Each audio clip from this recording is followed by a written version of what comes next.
everybody, and welcome back to another episode of the Foocast. My name is Finn, and I am again joined by Robert and Jaden. How are you guys doing?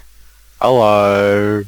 Good. I'm ready to record. I've got my cocaine ready. Let's get this started. Well, I've just got my, Coca-Cola.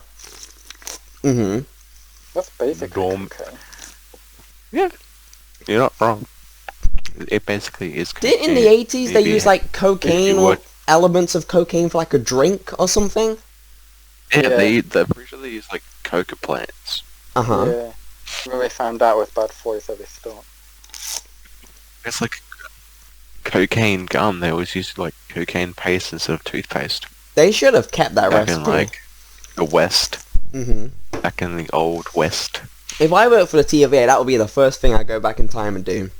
Because always drinking these, old drinks from the old age. I'll go back and have one of the old Cokes just because of that. Yeah, and speaking of TVA, we're here to talk about Loki, aren't we? Yes. We have been very busy, all three of us. What a fucking segue that. We have been very busy. Jesus. We have not had much time to talk about 2, 3, and 4, but we're here now, all of it in one episode for you guys. So, it's gonna be a long one, so sit down, get prepared, and yeah. Yeah, probably Jaden, you creeped me out when you said that. Wait, what? You creeped me out when you said that. It just came across so creepy. He has only just woke up. He hasn't put his makeup on just yet. Have you seen Jaden when he's just woken up? Whew. Yeah. Man's a scary motherfucker. Just woke up 15 minutes ago. He literally did. I called him on Discord. I'm pretty sure that was his alarm. No, my alarm went off before that. Oh, well. Before. I was still half asleep, so I didn't really answer your call. Your mindset is you're always basically half asleep, to be fair. That's true. That is Jaden for you. But guys, right, Loki.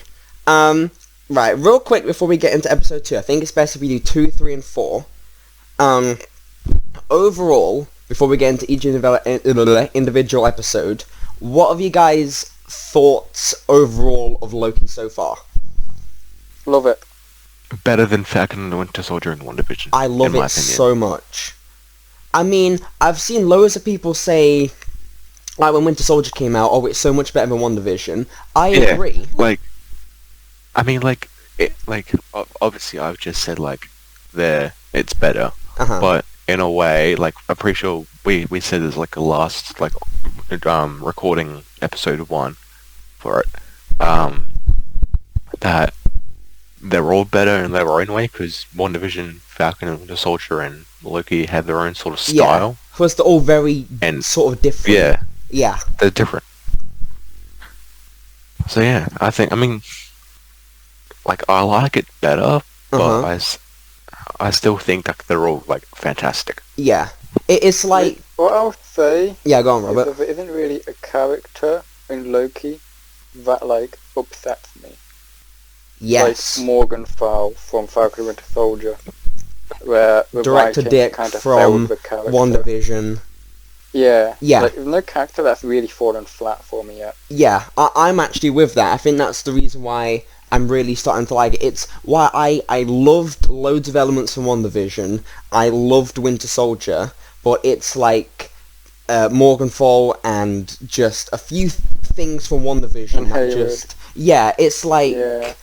It's like if I watch WandaVision... Wait a minute, what? Yeah, it's like if I watch WandaVision now, it's I love the entire show, but there's a few characters, and it's why? But with Loki so far, each character has been, consistently great. In WandaVision, there's some stuff that, when you think about it, doesn't really make sense. Like, them wanting to build White Vision to kill Wanda at the Hex, even though they didn't know Wanda was the one at the Hex. Yeah. But they had White Vision anyway. And it's wait, what? Why? Yeah. And they apparently built him within 2 days. Yeah. I'm with you on that. We've got... Shut in my mouth. Pretty much. We've gotten so much in 4 episodes. Yeah. Yeah. Especially with I'm not gonna say it now, but what happened in the last episode. I wasn't expect that happening then. Oh yeah, maybe like episode 5, maybe like a cliffhanger for episode 6. Yeah, I was guessing that was going to be the whole point of the next episode, or 6, or one of the finales or something like that. But the fact that just happened, which we'll get into later, it's just low-key. It's, you know when you get episodes where sometimes Bad Batch, for example, some like moments just merge into one, like.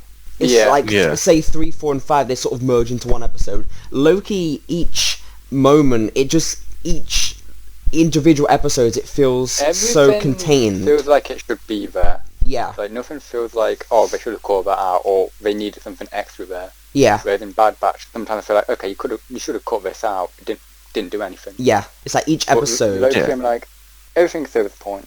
Yeah. And and nearly every episode has like a lot of things to talk about. Yeah.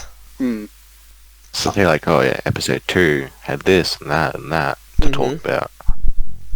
But let's just say that there's a little thing in episode 2 that leads into 3 that I don't really like.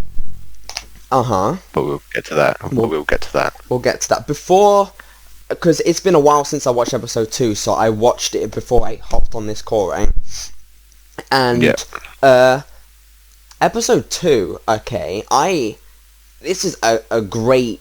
The whole point of this episode is basically just Loki and Mobius is basically working on the case, which I think is just a concept. It's like a character like Loki you'd never see in an office or in a suit, or it's like you've taken the character of Loki, or with a jet ski magazine. Yes, it's like you put Loki. I think that's the one of the good parts of the show. It's putting Loki in a situation that you'd never think of Loki being in. Yeah. Yeah. It's like Scarlet Witch in WandaVision, for example. But like, it's more with Loki. Yeah, but it's more with Loki because you just never imagine him being in that thing. That's why it just works so well. Yeah, it's now, like whole hang on, you're cutting out for a second. Really expect so, you know. Wait, hang on, Jane, you're cutting out. Things. Wait, Jane, you good? You know. Wait. Can you hit? Hang on. Let me just pause it real quick. It's like with the whole Scarlet Witch thing, like you mentioned before, like how you're not really used to seeing her like that. Yeah. So with her doing all those things, but when you get to Loki, you're never thinking about it. It's like, oh yeah, he's never going to be a part. He's never going to be like, he's never going to work in an office. He's never going to wear a suit, sort of thing. Yeah, it's like you get this guy who's like, he's never going to read a jet ski magazine. Yeah, it's like you get this guy who's like the literal ends of worlds.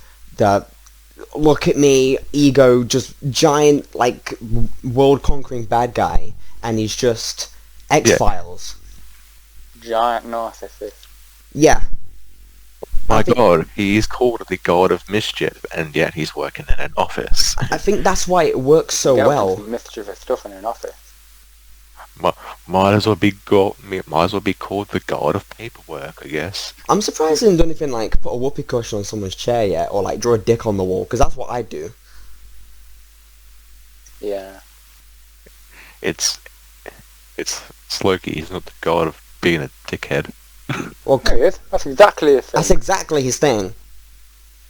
Yeah, no. True. Well, to be fair, think about Thor. Remember in episode 1 where, like, he lost the bet to Thor and he was like, then he had to go, like, hijack a plane with a bomb or something.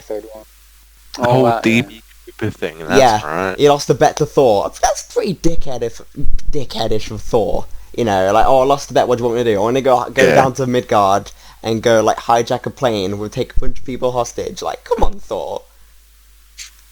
I want to know exactly what the bet was. Like, because I doubt Thor had that entire thing planned out. Hey, go down to Earth, get a fake name, go into a plane, hijack it, threaten a bomb, steal the money, jump out, and we'll get you. Loki cuts off bits of Sif's hair, and she's like, how could you? And then Thor basically tells Loki to go hijack a plane. was gonna say that, like, the whole bet was, like, to see how much hair Loki could cut off Sif, and, obviously he didn't cut off a lot, so now he lost the bet. Yeah. Oh, speaking of a haircut moment, but the Loki cutting off Sif's hair is actually from Norse mythology. Oh, is it? Yeah. Yeah. Interesting. I saw that on Instagram. I was like, oh, that's pretty cool. Yeah. Rewatching episode 2. We'll start with episode 2.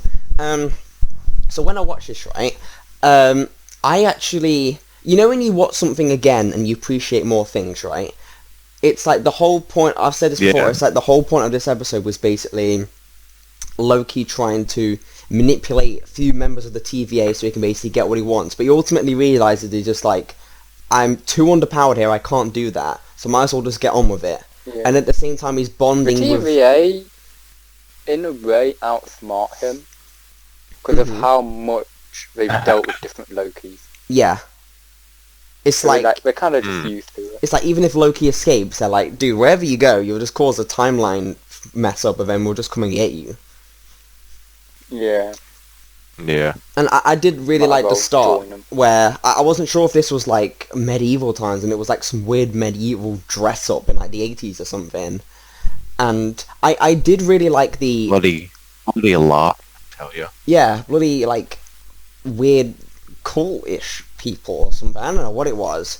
And I did really like the little mini fight scene between, C-20, then taking out all the guards, and then like... Sylvie. Yeah, and the rest. Yeah. I liked it. I liked playing the song over it. My one complaint is that the fight didn't seem as fast-paced as it should have been to catch up with the song.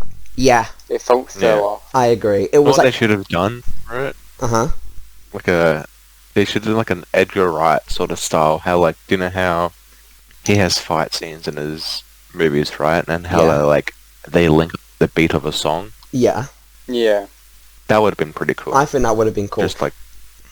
Because I know that song from... Like punching someone, and then like a link, and it like goes to the beat of the song. It was like it's like that song is like the best possible fight music you can ever have, besides the church scene from Kingsman. True. But it's like the build-up of the song.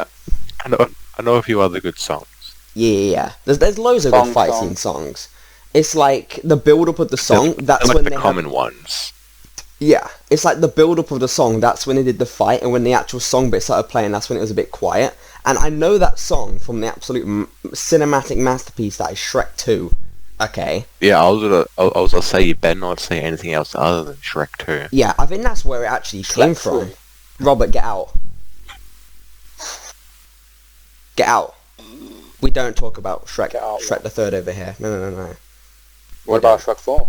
Yeah, this is a Shrek the Third pre-zone, man. You know what? You know what? Shrek 2, everyone. We're going to talk about Shrek 2 now. Whoa. We're changing subject here. Human Shrek is cursed. Human Shrek is a handsome man, Robert. And don't you forget it.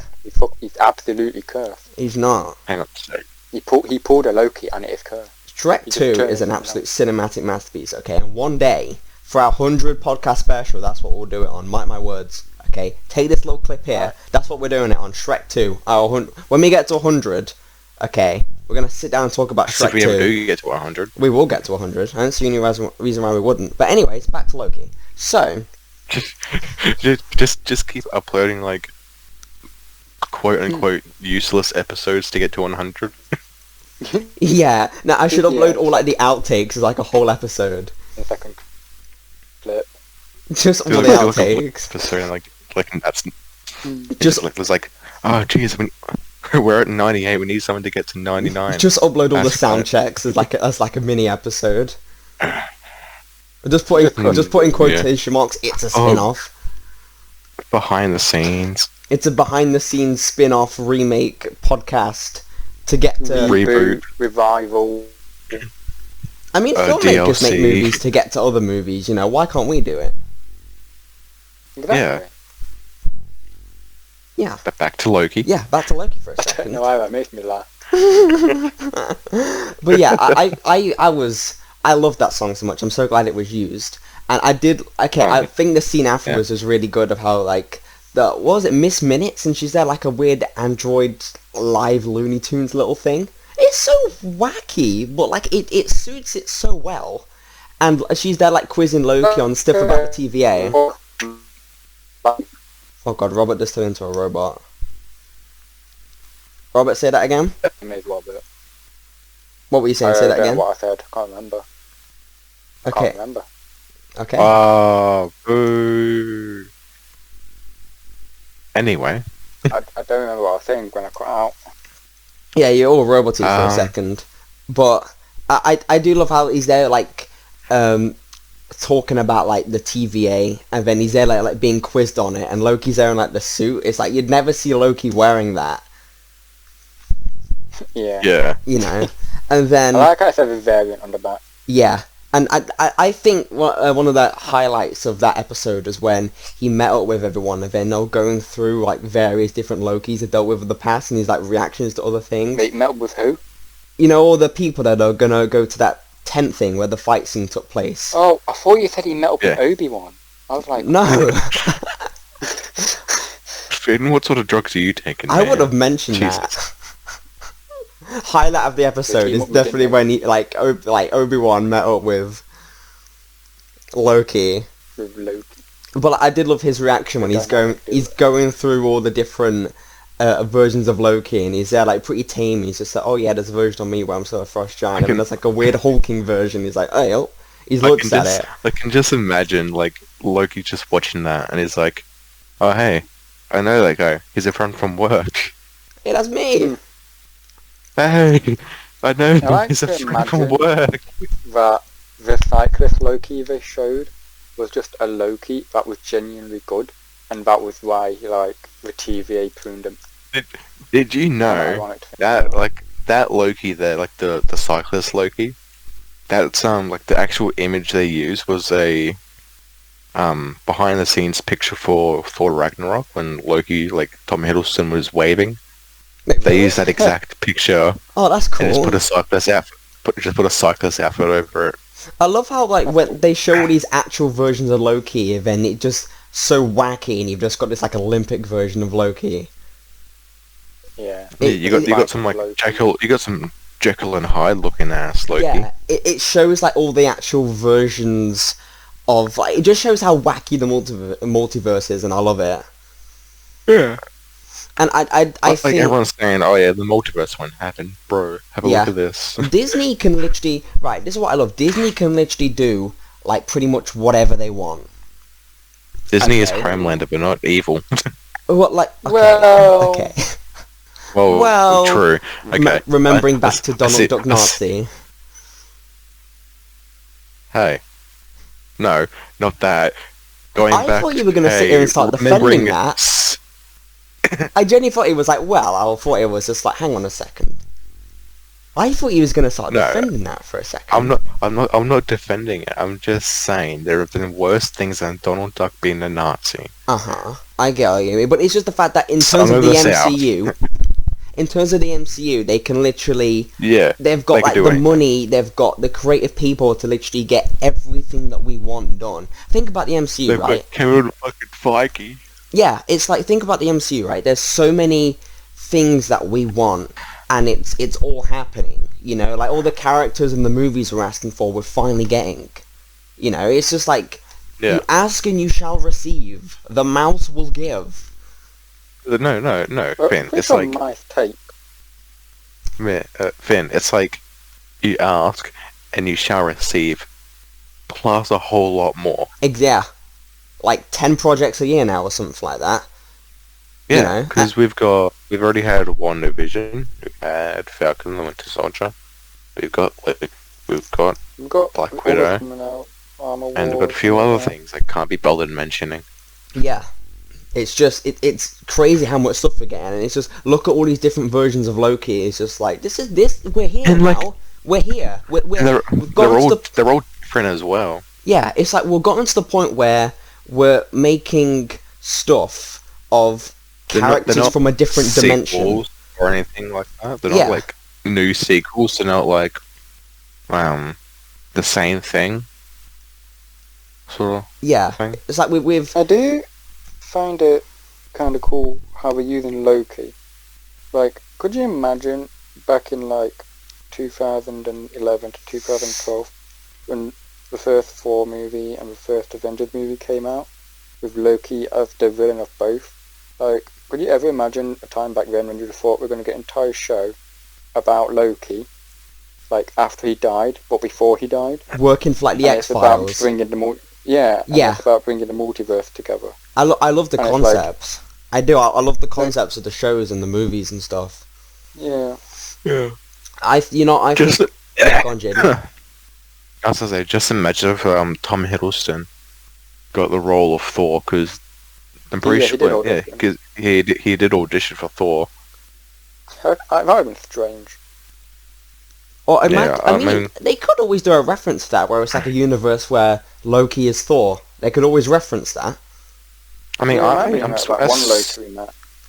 I swear they're doing it in What If, aren't they? Are they? I don't know if they are, but it'd be interesting if that is the case. Do you Because mind?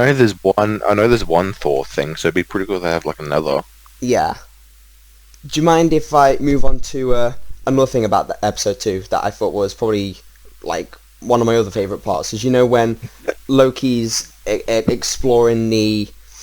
Well, what was I going to say? Where he's looking through and he figures out, like, he's got a theory about... The files and stuff. Yeah. And it's like how the other variant might be using, like... Apocalypses, yeah. And I love he just takes Mobius' salad and just like, I can do whatever I want. I can push Hulk off the Rainbow Bridge. I can burn the... It doesn't matter. It's going to be destroyed anyway. It doesn't matter, and he's got a point. Yeah. I liked Mobius' reaction to it. Yeah. It's just, no, don't do that. Yeah. No. Don't do that. No, don't do that. That's my salad. That's my salad. That's my salad. Wow. He's the worst impression of Owen Wilson. Putting coffee on my salad. Wow. I can't believe this. He's putting apple juice and... What is this? I was in Marley and Me. Wow. Why Marley, is he this ate my happening? salad. He started. Wow, Marley just died. It just sounds like Jaden with like a sore lip, and he's trying not to use that lip to talk. That's what he says. He's got like a numb lip. Wow. Wow.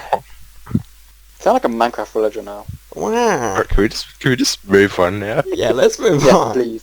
But I love the fact that he's there just like explaining like the apocalypse of because the thing I love about Loki is that they go all these different things, like how the TVA works, how timelines work, and it's basic for people to understand.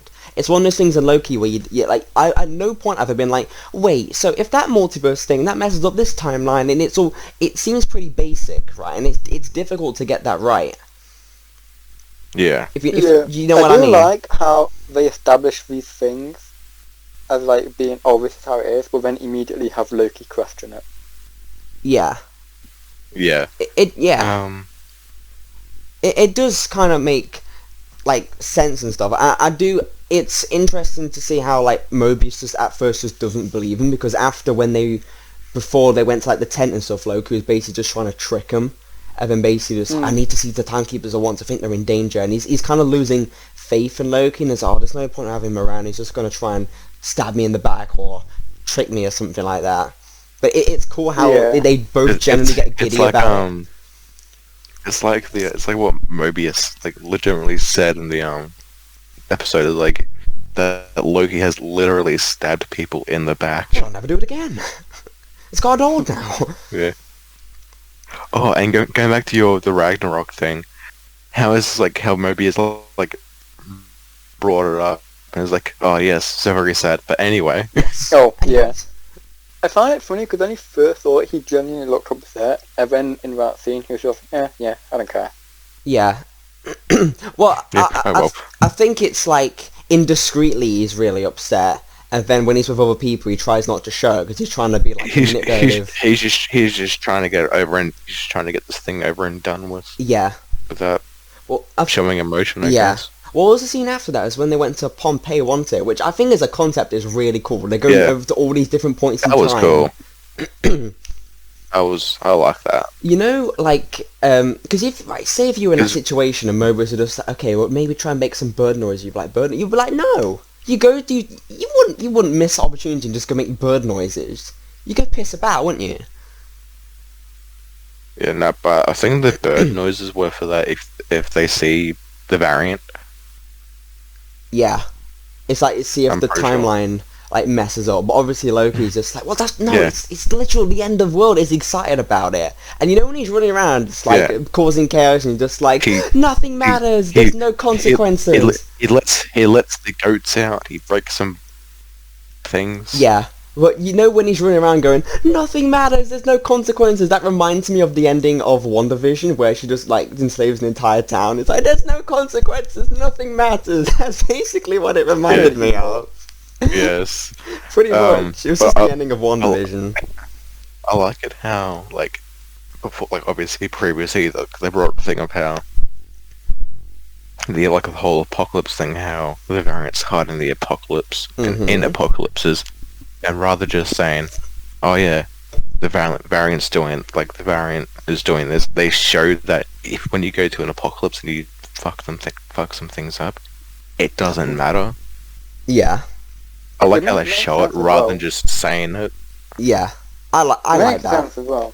Yeah. Because, yeah. Fucking why would it matter? It's like everything's fucking dead, everything's destroyed, nothing else can ever live there. Yeah, like say you go back in time to Pompeii, you shoot someone right in the head, they're gonna die anyway. Yeah, it's like... The only problem that would probably cause is that when archaeologists find it later, they're gonna be like, oh, fuck this guy.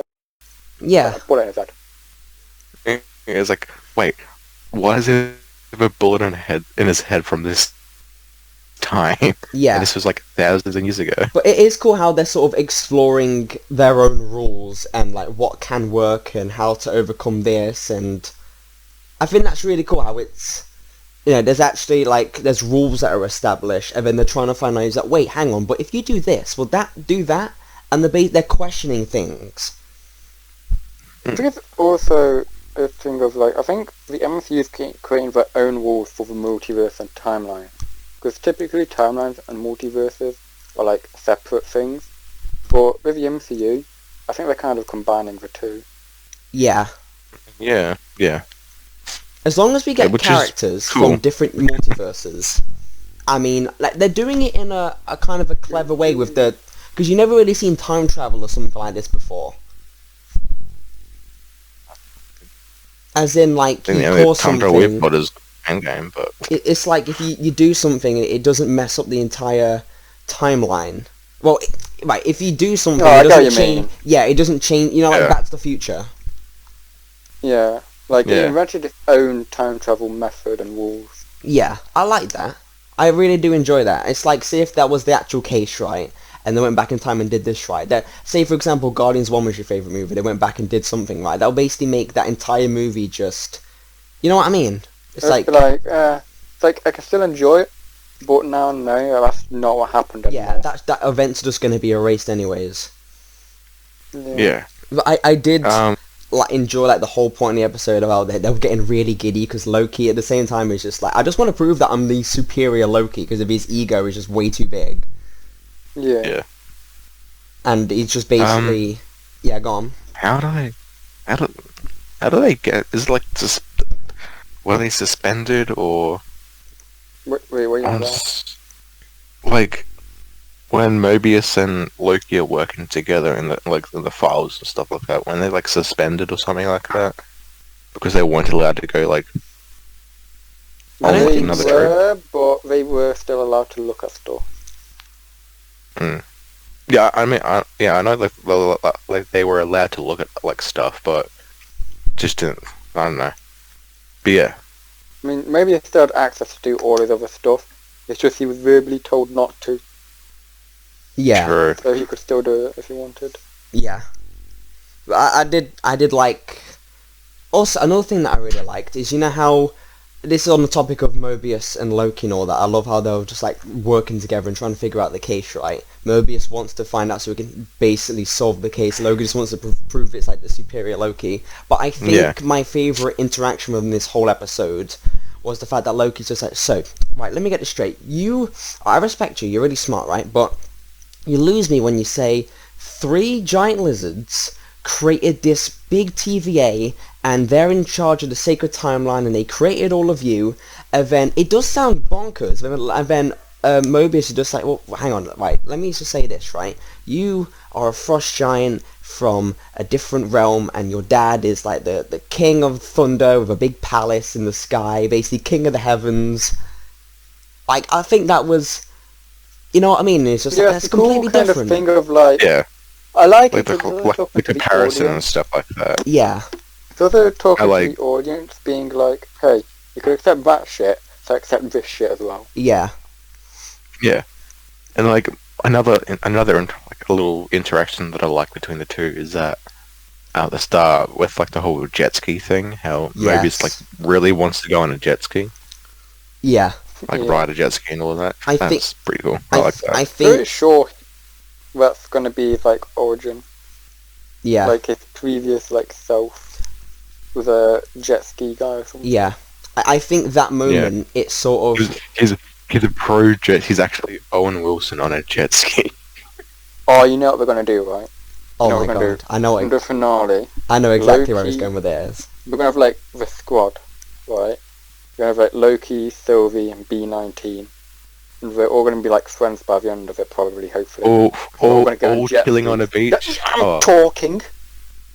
And we're all gonna be on the. We're gonna go to the jet skis, and like Loki's gonna be like, "Hey, Mobius, look what I've got you," and he like takes off a sheet, and Mobius sees the jet ski and just goes, "Wow." Apparently Loki. I mean, apparently Mobius never says "wow" in the series. Yeah, that makes me upset. You know what I thought? But true. Hang on. But true. It is the MCU, and sometimes they do lie about things. They've lied about a shit ton of things. They have. I think it's where everyone gets excited. WandaVision. Yeah. You know how that Peter Griffin meme was like, he said it. Yeah. Yeah.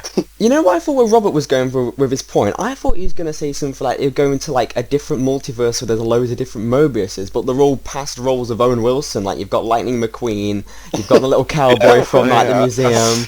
I saw that yesterday. I hope so.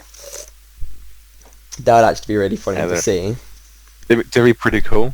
It's all fading into like darkness and stuff like that. Like they're all there, like happy and stuff like that. You know, like they're all in dark. All of a sudden, they see headlights come on. Ka-chow! Lightning McQueen shows up. But it's not let's move on. It's not like actual Lightning McQueen. It's like a car with like Mobius's head and everything on. With Wilson in it. Yeah, he just like it's actually Lightning McQueen and Mobius just steps out. And then like Mobius like is driving it, and he actually says "ka-chow." Like in like the Fast and Furious or some shit. Yeah, instead of Mumble's family, it is "ka-chow." You know what they say about the streets? The ka-chow always wins. Or some dumb shit one-liner like that.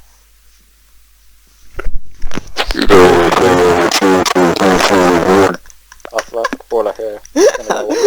Robert, that was a surprisingly good Vin Diesel impression. I think that's the best impression we've had on this cast.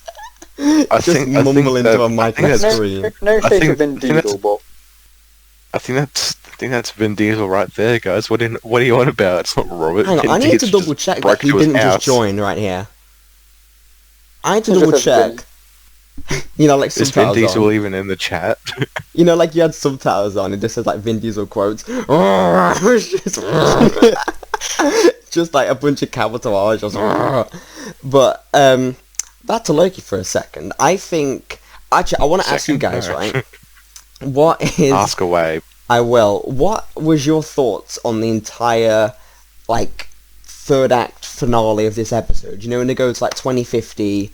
and they go to that like weird tsunami place. When they go to Alabama. Yeah. They go to Roxcart, which is owned by Roxxon. Uh-huh. Yeah. Yeah, you know, as in Roxxon Corporation from the rivalry of Stark Industries. Mm-hmm. Yeah. Yeah. Cheeky little reference. But yeah, I like it. Yeah, I think this whole entire third act was great. To be honest with you, I think this whole third act was, like, the focus was where it should be on this final episode, and that's on the variant that they need. Hence, the episode is called The Variant. That's actually something I wanted to talk about. Go on. We're still talking about this, but we feel like Loki, as a show, has more focus on its premise than Bad Batch did. Yeah, it does. Well, it does. It does. Yes. It does. But I do like how the whole episode was based, that the focus was where it needed to be, which is why it worked, because you always thinking about where is this variant, and all characters are finding out clues and evidence and figuring things out, right? And then it's leading up to the final, like, when you finally meet the variant, when she takes off a hood and it's like Lady Loki, you know? Yeah. And I think the whole leading up to this is when people were splitting up, and then at the same time, it's like you can't even trust Loki. You know, it's like, is he going to betray Mobius? Is he out for his, like, what does he want now that he can't have what he wants? You know, like, he wants himself. I see what you did there. Literally. I see exactly what you did there. But they met in Alabama. It's interesting to see that he's like, oh, it's the less version of me. I'm the more superior Loki. At the same time, he's having a hard time, like, even trying to find her. And then she's using all these different powers that he hasn't seen before, which I think is cool. Where it's like different versions of Loki, or we have these different, like, powers and stuff that makes each Loki unique. What are you laughing at? Yeah. What are you giggling I don't know what he's giggling at. The whole Loki Sylvie romance thing, it made me laugh when you said Loki's having a hard time with himself. Oh, brother. You yes, idiot. We're yes, audience, we are all very mature. Robert isn't. What a shoot myself. And I'm the oldest. Yeah, he is the oldest. He's got an older physical age, but as a mental age, he's younger than all of ours. Yeah, he's like physical, like the cocoon he's in is like 20 years old. The mental capacity of Robert is like, I'd say like a good 7. Being honest with you, I'd probably younger than that. Don't worry, I'd say that. Don't worry, I'm taking part in it as well. My mental age is very low. But anyway, back to Loki. But I think it was like the inevitable like reveal, because obviously we know, because we've seen like set photos and stuff. But like the average person would be like, oh, not every Loki looks the same. You know, I think it's. Yeah. I think before that it was like on all the holograms they were introducing. It was just like. It was just different Tom Hiddlestons. Yeah, it was, just different Tom Hiddlestons, but introduced to the fact that different versions are also, like, they look different and stuff. They can also be completely fucking different. Yeah, it's like, they are Lokis, like, that's the Loki from that universe, but they go act completely different. But that is you from that universe. They could have a completely different upbringing and anything, yeah. Yeah, I like that. They might even be biologically the same. Yeah. Like, going back to the whole Loki thing before, how like they're doing like the whole showcase, instead of like, you know, being brought off with grapes and wine, cyclist Loki was taught how to ride a bike. Wait, where are we going? Oh yeah, by the way, the whole like, oh yeah, like the whole how Mobius is saying, oh yeah, but like candy on Asgard, right? It's like, yeah, grapes and nuts. Yeah, no wonder you're so good. Oh, yeah. That made me laugh. Yeah, that was actually pretty funny. Grapes, nuts. But I think it was... Can you also talk about something that I found? Oh, bloody hell, Robert. You know Loki? Yeah. Yeah. I know him. Yeah, obviously. Yeah, But I find it funny how he always wears giant fucking horns on his head. that would probably be really heavy for him. Yeah. And constrict him walking through doors. And Sylvie has like these little tiny he would Sylvie always only have has to one. lean back a bit. Sylvie only has one because you're a girl. Exactly. Yeah, whatever gender you have. If you're a guy, you have 2 horns. If you're a woman, you have 1 horn. Oh wait, are Loki's born with the horns then? Is that what we're saying? It's like, no, we've had this conversation with Hunter, Robert. Like it's oh my god, it's the same thing. It's not it's not like he wasn't born with it. Or was he? You know, like Hunter is his headband like surgically born into him. He's like a giant surgically born into him. You know what I mean. Bloody hell, Finn. Surgically born into surgically birthed. It was surgically birthed. You know what I mean. I want to see like Loki goes into a multiverse where he gets scanned by like a doctor, and you see like his skull is just like it's huge and it's like massive horns on it. Yeah. That'd be cool to see a Loki who's like he's built in with horns. He is. That would be kind of cool. But yeah, that's I like the whole like. Yeah. I like the whole fight between them at the end, like Sylvie and Oh, when she's like fishing bodies. Yeah, but like also like the end fight where he's got a goddamn vacuum. Yeah. The Roomba. I like Loki's whole. No, it's an actual vacuum. But yeah. What was that, Robert? Dude, I said I liked Loki's whole. The comment he had where he was like, I wouldn't treat you like this. Yeah. I don't know why. Yeah. To me, I really And found that funny. And it's I found it funny as well. And it's like the first time he fell over, I think, where he's got like his hands out and he's looking up. I'm pretty sure that's like the same thing he did for Ragnarok. He does it every time. Yeah. Like he does it all the time he's falling over. Yeah. He quickly glances up and his hair just like flies up in the air. It majestically flips. Yeah. It wasn't really more of a fight, it was like a confrontation sort of. Yeah. That was a fight. It was a fight, like, because Loki is a goddamn vacuum. Well, and try to hit the. It was more confrontation than fight. You know what I mean? It's like he was just like, oh, well, don't underestimate me, and then he underestimated the other version of Loki. True. You know what I mean? So yeah, episode 2. You know, I think this episode was great. It basically just established more rules within the timeline and basically set up more things. Yeah? We forgot the thing that I was going to talk about that happened at the end. The whole reset charges. Oh yeah, go on. I don't know why I forgot that. So yeah, how like we planted them all over the place and they dropped in all over the sacred timeline, just messing shit up. Yeah.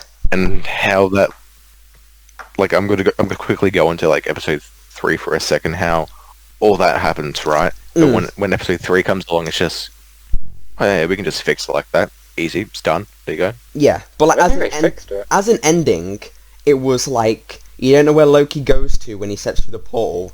All these timelines are messed up everywhere. The TVA is like, oh crap.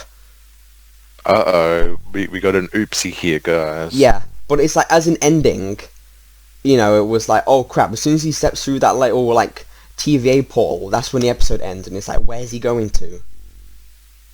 Yeah. Turns out, back to the TVA. Yeah. But, like, I'm not mad about that, it's just, as an ending, you don't even know where he's going, where it's going to go next. Yeah, that's not what I'm like. I was gonna say, I'm not mad, I'm just a bit disappointed. I'm not disappointed at that, it's just that the fact is like, okay, here we see like the timeline is messing up and they're all afraid and stuff like that. Yeah. But once on like the 3rd episode, there's not really anything about it. I kind of get what you mean there, but at the same time, I'm not too bothered. I think it was more there to distract the TVA more than anything. Yeah, true. I'd be on my shit list at the end of the season if it doesn't get brought back up again. But if they do, I could forgive it. Yeah. Yeah. I mean, I see now how it makes sense, like how it's just a distraction and stuff like that. Yeah. But, like, did you guys want to move on to episode 3? Yeah. Episode 2 was amazing. It established on the rules of the first one, more characterization with Loki Morbius, introduces the threat of the series, another cliffhanger ending, which is just really solid episode. But I think for me, episode 3, loads of people were saying that, oh, this was just a filler episode, there was no point to it. No. This episode was not filler. Episode 3, I'm going to go on for a little bit here, but episode 3, I thought was a really solid episode in terms of it gives... I really enjoyed it. It gives people a bit of a break from the TVA stuff, not saying that's bad, but it basically, the whole episode was characterization, introduces... what was I going to say? Yeah, it introduces, like, other worlds and, like, the apocalypses and how, like, all of the timeline stuff works. But the main point in the episode was basically the relationship between Loki and Sylvie, and the whole episode was basically, it was there to just introduce Sylvie's, like, where she's at, what she's about, what she does, her story. Yeah. I was going to say, it's like you said earlier, Finn, they focused on what they needed to focus on at the time. Yeah. Like, especially to set up briefly going to episode 4, but it was really important that it was just Loki and Sylvie to set up that kind of, like, romance between the two. Yeah. Because otherwise that would have just felt weird in the 4th episode. Yeah. And... Oh no, you go on. Thank you. I appreciate it. But... No, he doesn't. I don't. Kill me later on. Well, where was I gonna go? It's the fact with Loki hasn't wasted any time. You know, like we've always. It's got to go into from one important moment to another important moment. I think it does really well at that. Do you guys think that Loki has?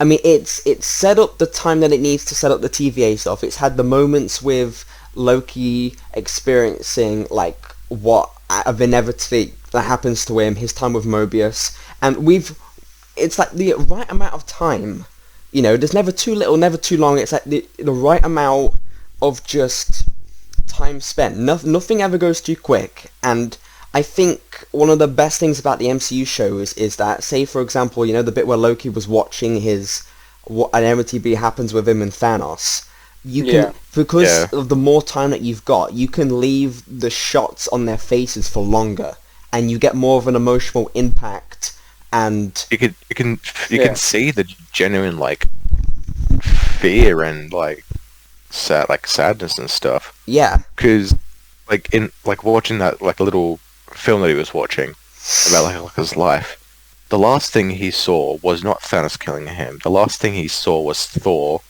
like, being upset over his death. Yeah. That was the last thing he physically felt. Yeah. Yeah, back onto that a minute as well, is that you could see how happy Loki was when he saw that after what he did in the Avengers movie, that him and Thor still had a good connection to each other. Yeah. Like, he thought that they became brothers again. Yeah. Yeah, which is pretty good. Well, not pretty good, which is cool. Yeah. Hopefully, at the end of the season, we got a fucking reunion at some point between Loki and Thor, where they can actually be brothers and chill. And that could lead, maybe lead on to Love and Thunder. Maybe that's what Love and Thunder's about. I wouldn't actually be mad if Thor didn't show up. You know, I don't think he showed up here.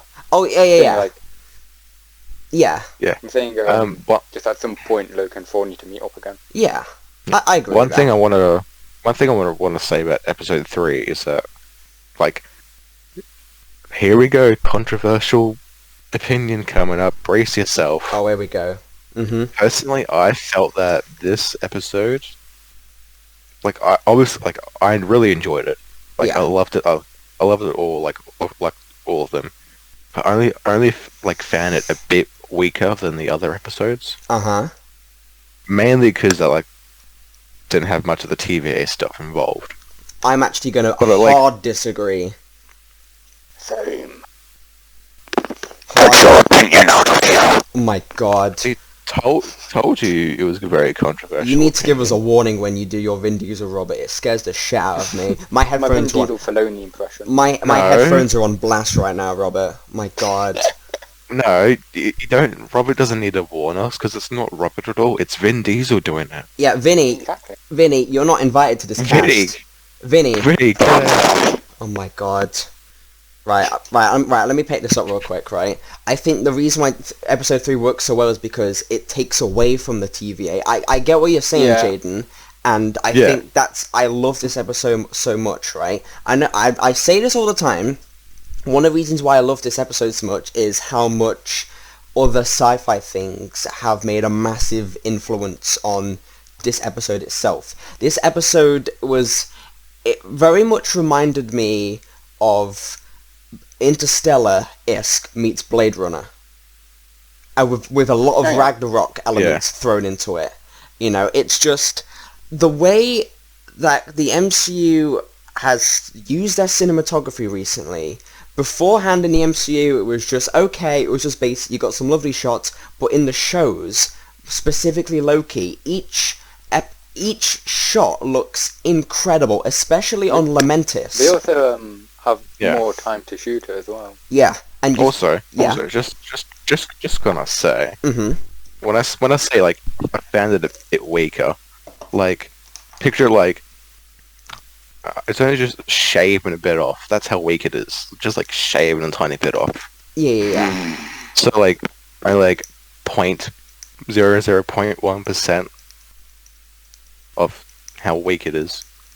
Yeah. Just because of a little thing. Like now like I see what you guys are talking about. Yeah. Like how like. And that's fine. Characterization and all that. It all, like to me like Lamentis and all those shots and stuff like that. My God, it is beautiful. Yeah, it is glorious. Something else real quick. The cinematographer for Loki, the shots in Lamentis were beautiful, right? I'm not sure his or her name, but they've been hired for head of cinematography on Black Panther 2. So we're going to expect some of this. Yes. Yeah. Like, cinematography is a big thing, and I kid you, I'm not exaggerating when I say this. There's actually some parts of Loki on this episode where I had to pause it. I kid you not. I'm just a lover of visual in film because I've made like one short film before, right? Just one, but visual is very important to me, right? Or what's shown on screen, the colors, everything's very important to me, right? And saturation, it's just contrast, the visual look of Lamentis. It was very 2049-ish, very. Like it felt like a completely different world. You know, it was just. Well, it was a different world. Yeah, I'm pretty sure it was a different world. Yeah, they went to Lamentis. Yeah. But it's like. To get permission. Yeah, but they had to get permission to film there. Yeah. No, I just horrible guys because the planet's about to fucking get exploded. Yeah. Okay. But I think that aesthetically, you look at it and be like, okay, this is a completely different world. This is just. Aesthetically really great. I remember at first I thought they landed on Titan. And I was like, but then they didn't, and I was like, Yeah. Also, one little thing, I'm not mad about it. It's just I find it funny. Is that when Sylvia took all those reset charges, why didn't she take it those pads, those other I mean, she needed it. True, but then she found out that it's broken. Well, yeah, it's because Loki stole it from her. Yeah. Well, it ran out of charge. Just don't you think it would have been a bit more funny? Yeah. It'd be a bit funny if oh no, it's broken. Oh no, it ran out of charge. Don't worry, I have another one right here. And just pull it out. Yeah, then the episode would be over then. I think that's why she didn't take them. Yeah, that's why. Yeah. She's like, no, I can't because Kevin Feige doesn't want that to happen. That's the actual canonical reason why she didn't take them. Kevin Feige actually exists in the MCU. He is God. He created the TVA. Oh my God, he's Kang. He's Kang? He's black? What the hell? Yes. He's black and blue. And red all over. Isn't that a penguin? Nah, that's Robin. Kevin Feige's Robin. In Matt Reeves' The Batman. Kevin. Kevin Feige's Nightwing. Jesus Christ. Nightwing, written, produced, and acted by Kevin Feige. I'd pay to see that. I'd pay to see that. Strange film. I think that'd be great. I'd rent out a whole theater just to watch it. I would. I thought you were going to say I'd rent that movie. I'll say, go ahead, rent the movie. I'd rent the movie and rent a theater and watch it together. Or, you could just go to see it in cinemas. Which, it's not actually happening, by the way, Jaden. It was just a joke. It's not actually happening. I know we wish it was.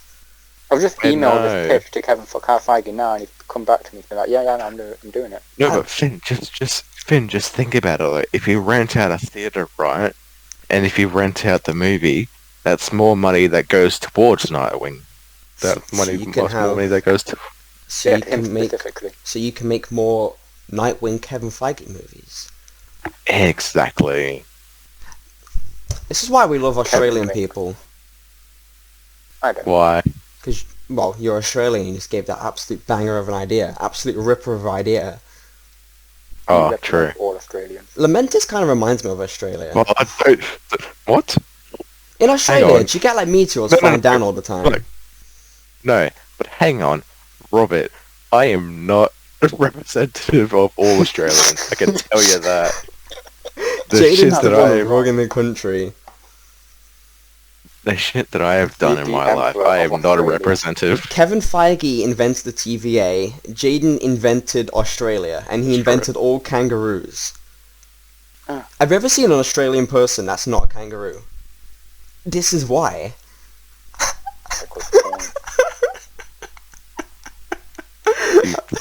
You bastards. Let's move on.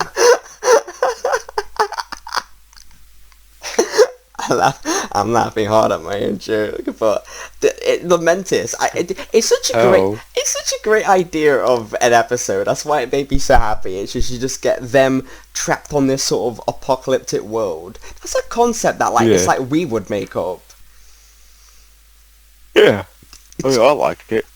It was like, because some people were saying that this whole episode was basically them just trying to charge a device, and that's the whole episode. But that wasn't the focus of the episode. If you think about it, even I don't think that's what happened. Yeah, what was meant to happen. That was basically their goal, but the whole point of the episode was basically exploring Loki and the idea of a Loki. Yeah, and I think. Yeah, go on. Yeah, like the whole little thing of like, we need to charge to the spot, Yeah. You don't really think about like the characterization, story development, the visuals, and all that stuff. Yeah. And that's what makes it good. Yeah. Well, I liked how at the beginning when the god tried to grab Loki, and then Loki grabbed him, and then the god grabbed Loki again, and then Loki grabbed the god again. That's something I'd do. Okay, I don't know what the hell he's on about. What do you mean? Do you know? Again. Do you know we're on the train and Loki's drunk? Yeah. Yeah. And then yeah. Okay, I see now. I remember. Fools. I remember now. Absolute buffoons. Well, we haven't got to that part yet, pal. An apology. I remember. I think, okay, here's something I can really appreciate, right? Loki's in their nature are there to betray one another, right? And obviously it's like, because they know how they are. So they're just, so you betray me. Because Loki's, they just know how they are. So they're just expecting one another to just betray everyone. But that didn't happen. But it didn't happen. It did not happen. But it's just little things like that, It's just... I think they've got a reason to dislike each other because, Loki's just hate themselves and they're not sure to betray each other. It's in their nature. But now they love themselves. Yeah. I think the reason why that works so well is because it's literally any person Loki could love. It's relatable issues, because he's a narcissist. Yeah, but it's like relatable issues, relatable problems. That's why they sort of connect. It's like a giant metaphor for loving yourself. Yeah. Yeah. I think. But physically. Yeah. And intimately. Oh, Robert, no. Robert. Alright, get Vin Diesel back in here. No, please don't. No. Right, so, while we're on that real quick, what's your guys' thought on, I know we're touching episode 4 territory, but what's your thoughts on Loki and Sylvie being a thing? Kind of like it. I don't hate it. Watch. I don't hate it. If people are saying, like, oh, it's, like, incest or it's really weird, right? In a way, I mean, yeah. It's not really incest, because they're if, not family members. I mean, if it's between two consenting adults, I mean, who cares? You know? Sylvie also a foster giant. Did they say that? Well, they said in 4 that they were like, yeah, she's an orphan. No, I mean, I said Sylvie. Yeah. I mean, she has different DNA, obviously, so maybe? I'm guessing... Well, remember the bit she was... Wait, did they tell you that you were adopted or something like that? I'm guessing so. I honestly can't remember. I'm guessing so, but I like how... I don't mind them being a thing, you know? Yeah. You know what I mean? I get what some people are just like... Yeah, but that's him. It's not actually him. It's just that Loki from a different universe. And then there's fuckheads making up new words like self-cyst. Shut up. Go back to the little hole and cry about other things, you bloody snowflake. But I just... Sorry. Yeah, people just... Please don't write in and complain. Please don't write in and complain. But it's... Wait. Writing a plate to me, I'll sort it out. Jaden's the head of security. But I don't mind it, to be fair. And here's the thing, right? This whole episode, I know that I'm going into something different here than Loki and Silver, right? We've covered that. I do like how it's a bit tension-filled. Like, obviously they're not going to die, but at the same time, it's just like the situation they're in and they keep messing up. Especially, the ending as well.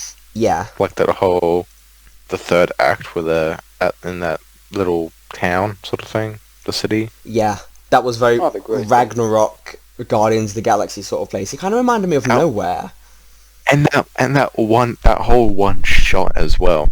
Yes. Oh, okay. Fuck, that was awesome.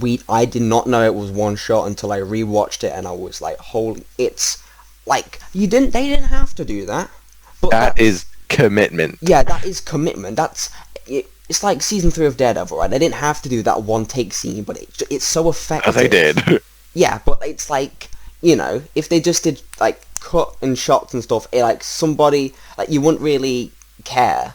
But it's at the fact that they've done the whole one take, and they didn't have to do that, but they did because it's just you can see the passion behind the like obvious, like if they do, if they do like what they did in like Kingsman and stuff like that, it's not actually one take, but the way they've edited it.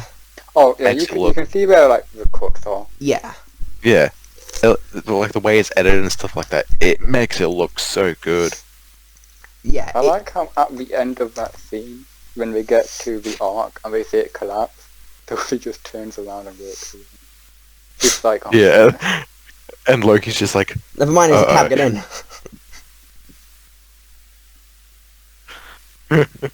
Yeah, I mean, yeah, going back to what I said before, I really enjoyed this episode.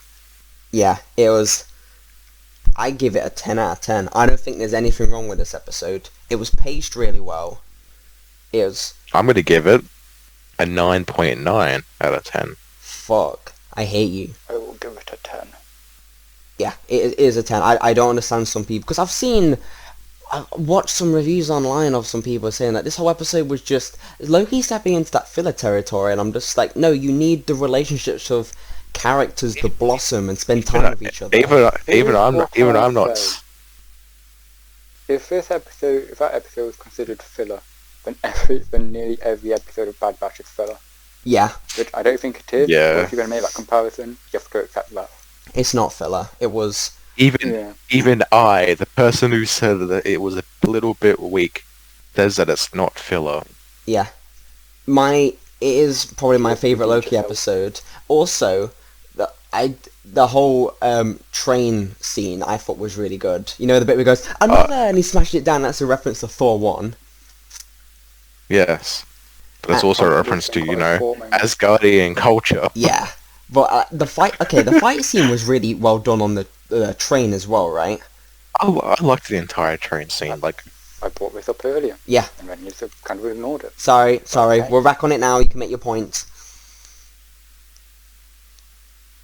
you're going to make your point now? Oh, no, I didn't have... Awkward.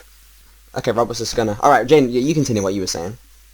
Okay, so I like the whole entire, like, train scene. Like, isn't the train scene, like, the part where Sylvie says, like, her power is, like, she can't create memories, she can only, like, reuse them. By the way, going back to the start of the episode with the whole, like, with C20 and Sylvie, that was pretty nice. Like, oh yeah, what the fuck? How people like confused watching it, saying, okay, this is a bit weird, but then it links to the fact that that's previously happened to C20. Like, yeah, it's not a created memory. It was there before. How the hell did we forget about that? Yeah, watching that, I was like, what the hell? At first, I was like, wait, what the hell? Did they know each other before? I was like really confused. I really was. That's what I thought. I thought that Sylvie used to work for the TVA. I was proper confused. I was, but yeah, but then we found out. Oh wait, C20 is an actual variant. Yeah, I think that it's really cool how you could just have the TVA as just what they actually are, right? But it adds this whole sinister, tension-filled element to the entire show, because you've got these people, these basically just like time swats who really do need long-range weapons, but it's the fact that you... Yeah, go on. No, I'll also quickly say, like, you think they're all innocent and stuff like that, but once you like go through all the episodes and all stuff like that, like rewatch them, you realize, oh shit, yeah, they're not good people. Thought they were innocent. We've always thought that they were fucking shady. I think what he means is that the shady stuff wasn't like fully implied. Not fully innocent, but like the first few episodes, you think, oh yeah, nothing's really gonna happen to them at this stage. They're not gonna do anything like crazy. But turns out they've been doing crazy shit from the start. Yeah.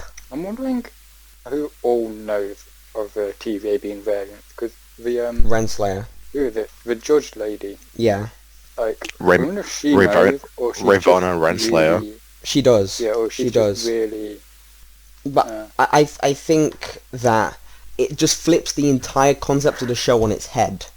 I think that's why it's just like, because I didn't know about this, and it was like, wait, they're all variants. Yeah, they weren't created by the TVA. That flips the entire thing on its head. You know, because it establishes the rules from the very beginning, and it's like, what if they weren't telling the truth? That changes everything. Which I like. Yeah. Because rather than just being, just standard time cops, there's a big old city, like, crazy plan behind it all. Yeah. I do think it helps as well with the whole... I know a problem people have had with the whole timeline thing is that it makes the previous choices in the MCU seem less significant if it was always meant to turn out that way. Like, the Avengers being Thanos kind of takes their, takes away their... what's the word? Like, they did that, kind of. It takes it away from them. Of it just being, well, it was going to happen anyway, regardless of whether or not we wanted to do it or not. Yeah. Sort of. With everything we've discovered now, it's kind of, well, not sort of, because they, like we said, this, like, they had a predetermined path. Yeah. That they had to follow. But it's like, if you watch all the rest of the movies, you're not, like, obviously you're not going to expect what's going to happen. Oh, yeah. I'm just saying that in this term, in universe, it takes that, it basically no one had free will. Like, Tony Stark was always going to die, Steve was always going to get found, no matter what.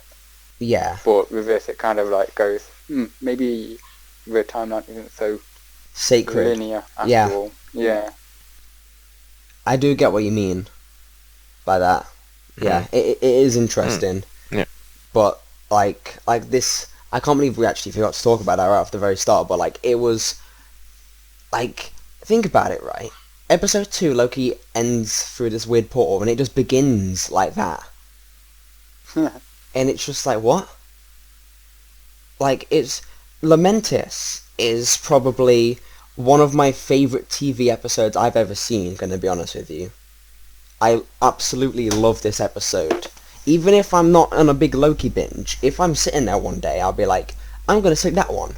It's just the filmmaker behind it. It's literally, it's dripping with passion behind the camera.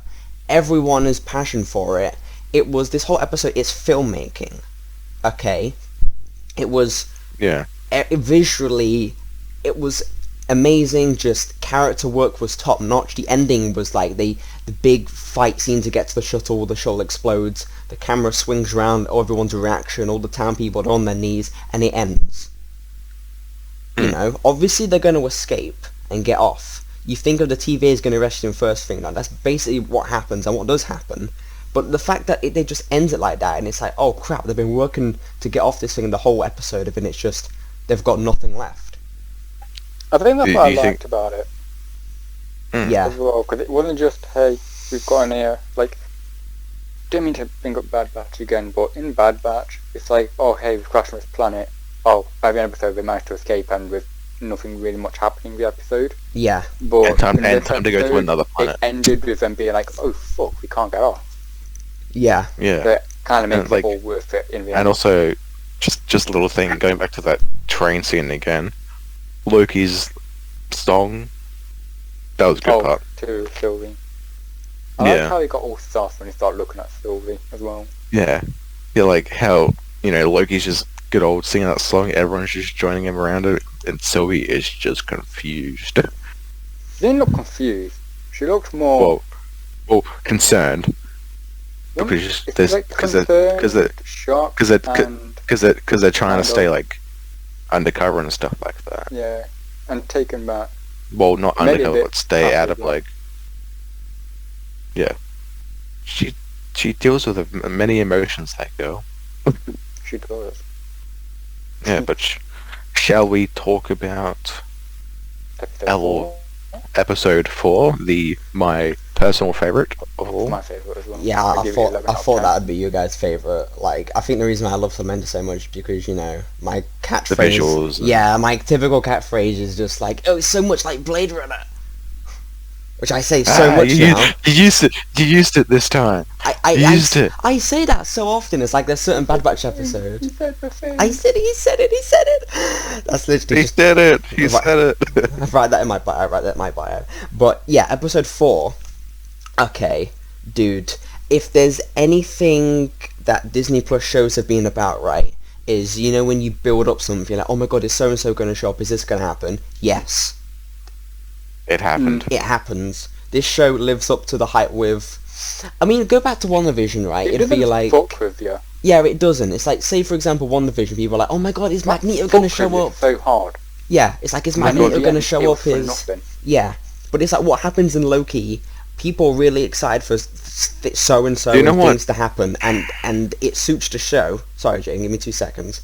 But WandaVision, it's like all these X-Men characters in different timelines. That wouldn't suit WandaVision. That's why it didn't happen. Yeah. I was gonna say, do you know what's gonna like? Do you know what I'm pretty worried about the fact that, when Evan Peters came in for WandaVision, everyone was like, oh my god, Quicksilver's here. Oh my god, WandaVision brought back Quicksilver. All that. Turns out just to be Ralph Boner, haha, funny joke. Mm-hmm. And now, Marvel's brought in these certain characters, which I'm not going to talk about yet. Yeah. Makes me worry that they're just going to, chuck them away after. I don't think they will, to be fair. Yeah. Maybe we'll get a Loki trilogy, where it's the Loki squad. The Loki. Okay, Finn. Yeah, I really liked this episode from start to finish. It was favorite. Yeah. I enjoyed the build up to the timekeepers. Like when what's the name first walks in. Renslayer. You don't really see him, but you see their forms and their eyes. Yeah, perfect tease. Really ominous. It acknowledges that they are indeed real, but it doesn't give them you yet. And just the start of the episode, man. Like, with Asgard, like the music and all that. God, that was... Yeah. I love my first thought was, we haven't really seen Asgard from this angle before. Yeah, we've always seen it from the front. It. And now we've seen it from the back. All these people, I guess all those people building Asgard Minecraft maps, like, yes, we've got a different angle, that's how it looks, okay. Finally, we know what to do. Yes, now we know what that looks like. We don't have to make it up. But I find it funny... Yeah, go on, Robert. I was going to say, something that I thought was kind of cool is the actress that played young Sylvie is the same actress that plays Judith on The Walking Dead. Really?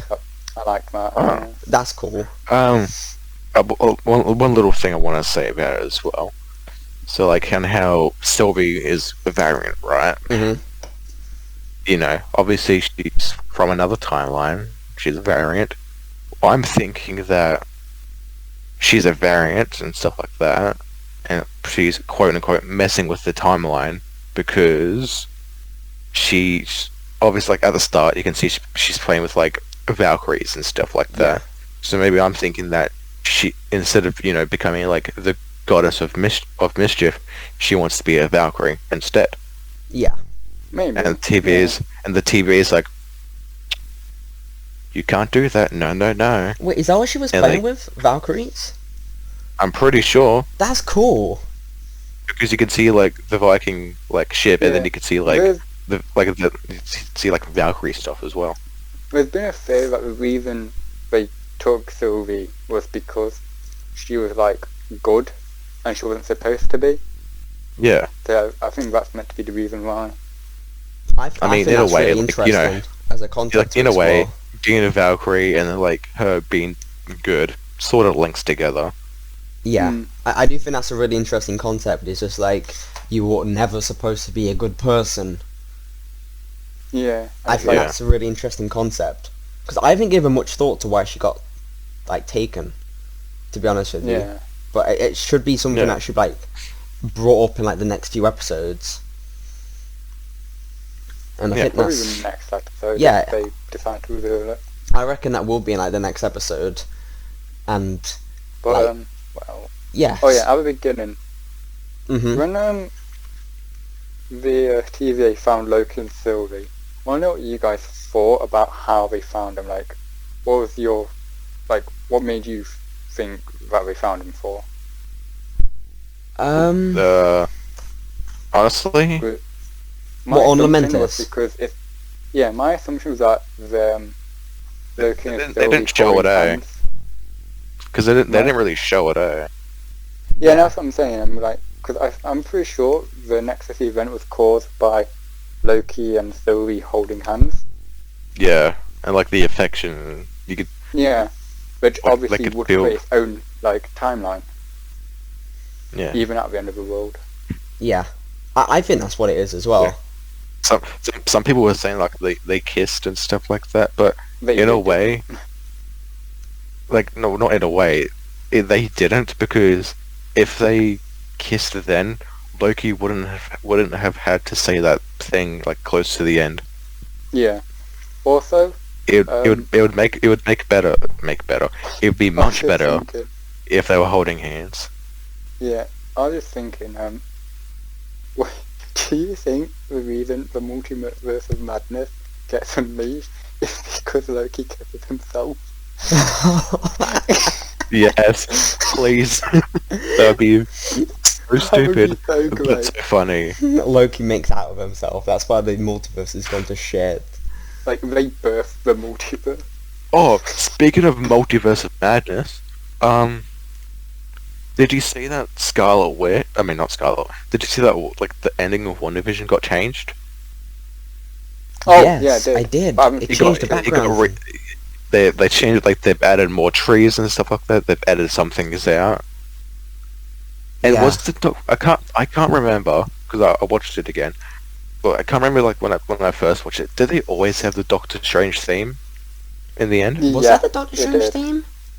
Yeah. Nice. So like, I've been seeing theories and stuff like that, in which like I obviously like think about this one. So is that in the ending of WandaVision, right, where like the camera pans down, and like goes into like the building, right, and sees like Scarlet Witch just like looking at the book. People are theorizing that it's Doctor Strange like actual projecting himself, like, you know, just floating down there looking, and that's why Scarlet Witch like quickly looks up towards that, like towards the front. Couldn't she do that because she heard Billy and Tommy? Yeah, true, but like, could be a bit of both. You know how in Thor Ragnarok, where the end credit scene of Doctor Strange, the end credit scene of Doctor Strange, it maybe could be a scene from the new Doctor Strange movie. That's maybe why they changed it. Yeah, it could. Yeah. Oh, yeah. I can see that. I can see that happening. Yeah, how like Doctor Strange is feeling something, he actually projects himself over there. He goes through. Wanda looks up and sees him, and here's Billy and Tommy. Yeah. I can see that happening. Yeah. Solved it. Yeah. Good theory. Yeah. Yeah. At least it's cool. Yeah. At least we've brought that up. You know, because that's happened recently. You know, I haven't actually spoken to anyone about this because I haven't really given much thought to the situation. They've added more trees, and also they removed the birds as well from they've removed the ducks, I think. The ducks? Nah, definitely hate Donald Duck. No, I mean like, I'm not sure if they were ducks or just random birds just on the water, but they removed them. Like, it's an odd thing to remove. I know. They're pulling a George Lucas. Those poor ducks, man. They've probably got their big break being in a Marvel movie, and then getting cut out. And they got cut. yeah. But back to Loki. Yes. Where did we leave off? It was the very start. Yeah, it was them being brought back from Lamentis. What causes the Nexus event? Yeah, I reckon it was them having affection for each other. Yeah, the hand holding. Because, like I said before, people are saying, "Oh yeah, they kissed." No, they never did. Because if there's no point, they would have shown it.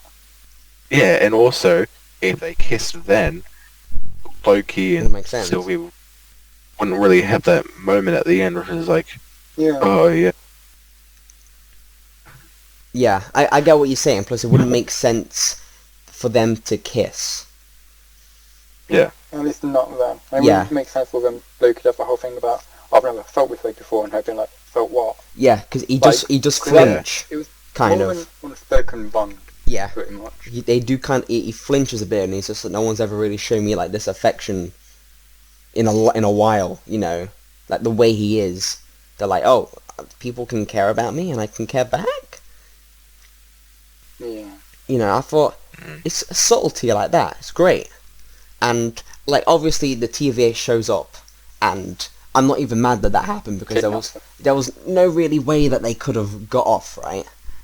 And I think that one of my favourite parts after this is that Loki gets brought back into the same room from episode 1 and he gets sort of interrogated in, but like it's more like a sort of, I'm not gonna say like a catch up, but it's, I don't know how to explain that. It's just like, okay, so a relay of information. Yeah, a relay of just like he's there interrogating Loki again, but with the knowledge of like before, like Mobius with already known knowledge, I guess. Yeah, like Mobius was like trying to figure out like why he is what he is, and then Loki's learned all that now, and now he's more like, he's like not like typical Loki. He's grown a bit. he's more mature-ish. And then he gets thrown into the prison, into the little the memory prison, whatever. Sif showing up. Oh my god, let's go. I enjoy Sif. Isn't Sif meant to be in Love and Thunder next as well? She's rumored to be, and I would be actually happy if she was. And Love and what? In Love and Thunder. Yeah, probably. I mean, I think wasn't the last time we saw her Thor 2. Agents of S.H.I.E.L.D.? Yeah, it was Thor 2, but Agents of S.H.I.E.L.D. technically. Thank you, MCU, for bringing back old characters. And like, I don't. It's just forgotten, pretty much. Okay, so what's the word? Is it canonically? Canonically, yes. Canonically, Thor 2, in general, Agents of S.H.I.E.L.D. Yeah. But we're still got everything about whether or not Agents of S.H.I.E.L.D. is canon or not. I don't think it is. I mean, like, obviously they do have events from, like, the MCU happen in Agents of S.H.I.E.L.D. Yeah. But nothing in Agents of S.H.I.E.L.D. affects the MCU, it seems. Yeah. But, like, for some reason it's not canon. So... Well, technically it can be canon, now we're doing the more. It can be, but I'm pretty sure it's confirmed that it isn't, actually. They haven't confirmed anything, they've just not really said anything about it. Oh. Well, if it is canon, fine by me. But it's still cool to see her back, you know, like the MCU, we've seen the Shang-Chi trailer, Abomination's back, we've had Kat Dennings as, what's her name from... Darcy, yeah, she's back, you know, and people really forgot about those characters in Thor. Yeah, Jimmy Woo. And, character. Yeah, and just stuff like that, you know, it's just... Wait, Jimmy Woo was in that one? Yep, Jimmy Woo. Yeah. Yep, okay. Forget I said anything. The MCU does do a good job of, like, these little side characters. They've been bringing them back in a big way. You know, like, Hawkeye. I know it wasn't a side character, but when people brought him back in Endgame, it's like, yes, Hawkeye's back. Say, what happened to Dr. Eric Selvig? Yeah. He was seen in Avengers 2. Yeah, that was the last time we saw him. And it's like Jane Foster as well. Yeah, but at least we're getting them back now. Yeah, at least, we're getting them back, so I think that's really cool. And I do love how... Yeah, go on. Getting Jane Foster back. The new Thor. I was worried that they were going to abandon that storyline, and I really wanted them to do it. And when they were like, oh, Natalie Portman's agreeing to come back, I was like, yes! I wonder how we're going to play that whole thing out. I have faith in Taika. Also, I saw this little thing the other, like, a while ago. That, do you know how, like, there's like variants, right? A whole, like, how the agents in the TVA and, like, the members were variants, were, like, actual people pulled from, like, timelines and stuff like that. Yeah. What if Mobius is Donald Blake? What? You know, like Donald Blake from the first Thor movie? Oh. Do you not remember? Like how... Jane's ex-boyfriend. Yeah, Jane's ex. Had the whole, like... How, like, you know, had the jacket and stuff like that. Mobius is actually Donald Blake. It all links up now. He's actually... I just want him to be Owen Wilson. He actually is Owen Wilson. It actually is Owen Wilson. No, it's Jebediah from Night at the Museum. Gigantor. What are you doing, Gigantor? Gigantor. Yeah. Wow. Yeah. Wow. Anyway. Don't you manhandle me. I've not seen that movie in a while, but we need to... what else was I gonna say? It's interesting to see Mobius. He's someone who's always just so, like, passionate and just loyal to the TVA, and now he's just like, wait, and he's starting to wonder things. You know, same with B-15 as well. It's just like... B-15 or 19? 15. B-15. But it's like, you know, the bits when he's talking with Renslayer and she's just trying to get him to chill out, and he's just like, why would you not let me talk to Sylvie? And he's just like, well, what about C10? Or what was it? Was C20. Oh, yeah. Yeah, C20. C20. Oh yeah, C20's dead. What? Yeah, and he's there. He's trying to piece things together. Like when he's asking, she's like, just don't worry about it. And he's sort of just like, huh? He does the old cheeky switch. Yeah, he's sort of just like, because I think that's really cool. Because he's always just like, yeah, I believe in the TVA, and it's not what I believe. I just accept that what is, like what is, and then that's he's just basically all he's known. Yeah. But now he's been offered an alternative, and he's like, and then you've got like Sylvie showing B15 her like that she's not creating memories, she's using like old memories and stuff like that at the same time. That was such a great scene. It's sort of like they're both finding out the truth behind the TVA at the same time. Plus the fact that it's raining in that scene adds more dramatic to it. Acting.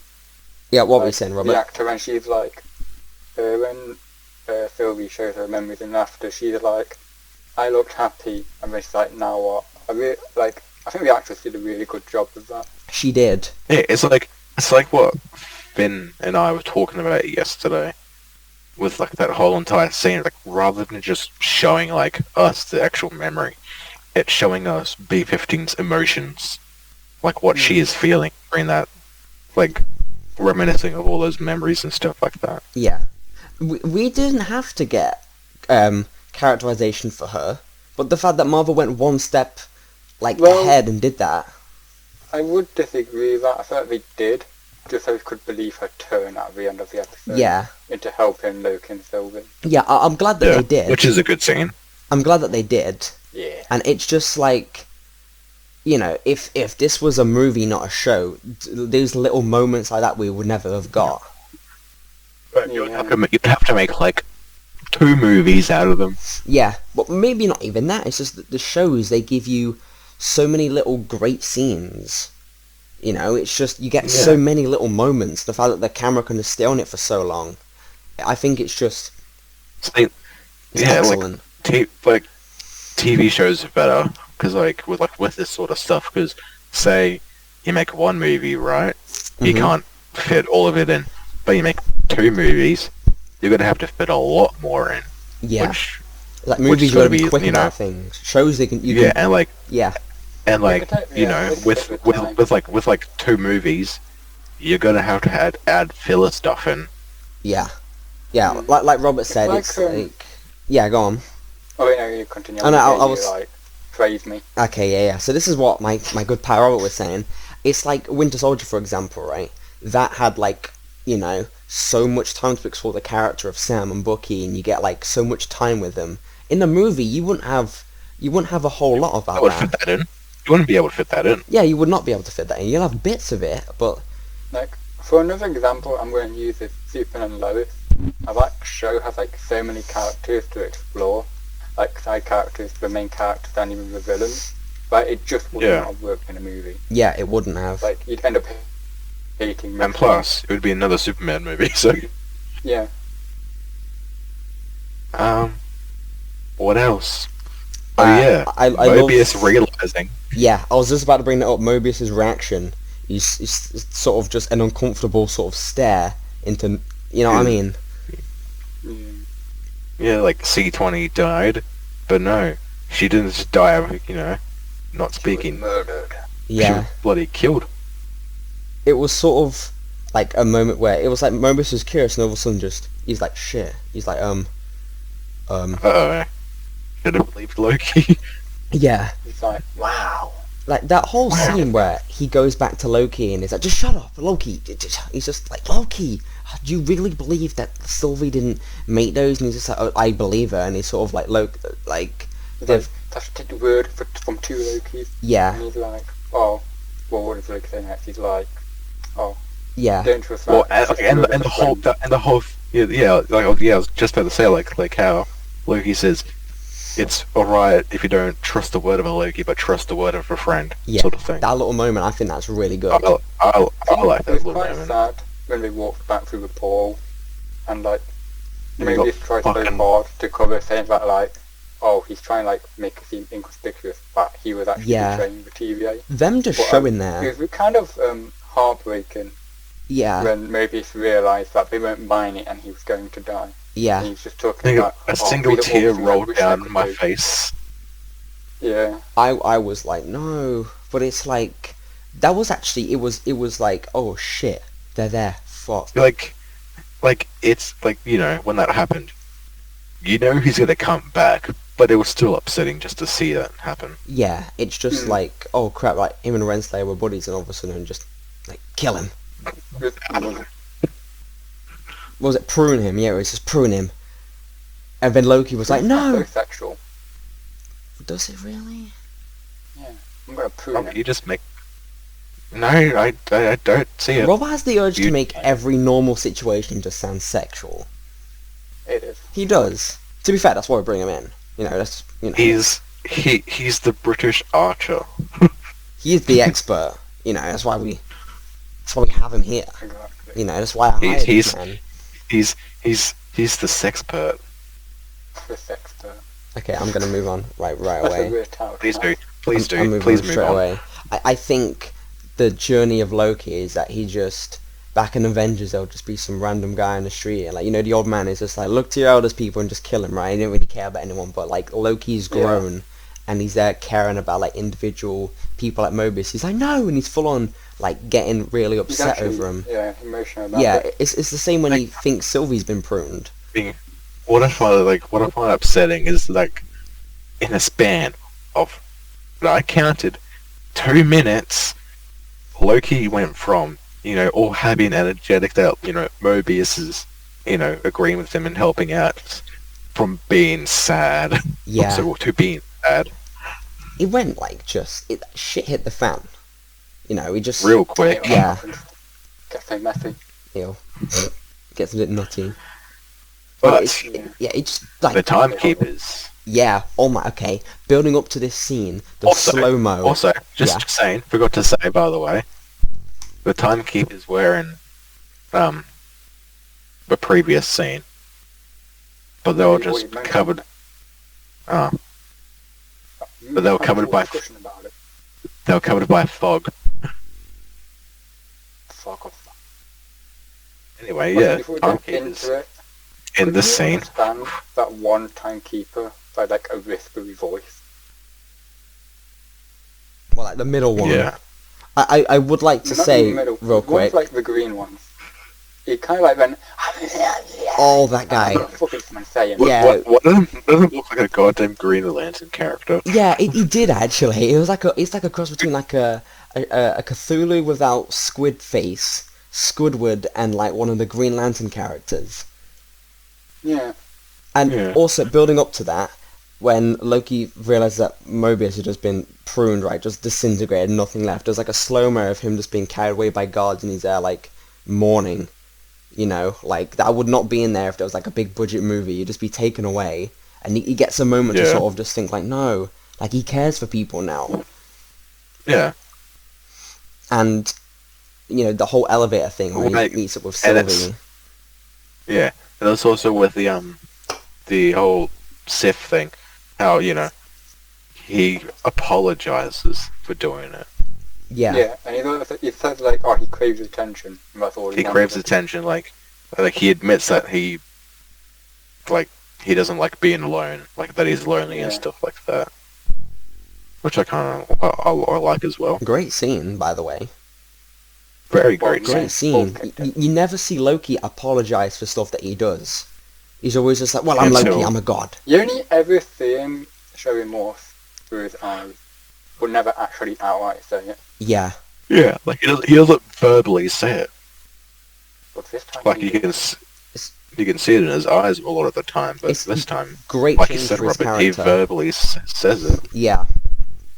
And I think a moment where, you know, Renslayer, at this point we didn't really know who the villain was in the show.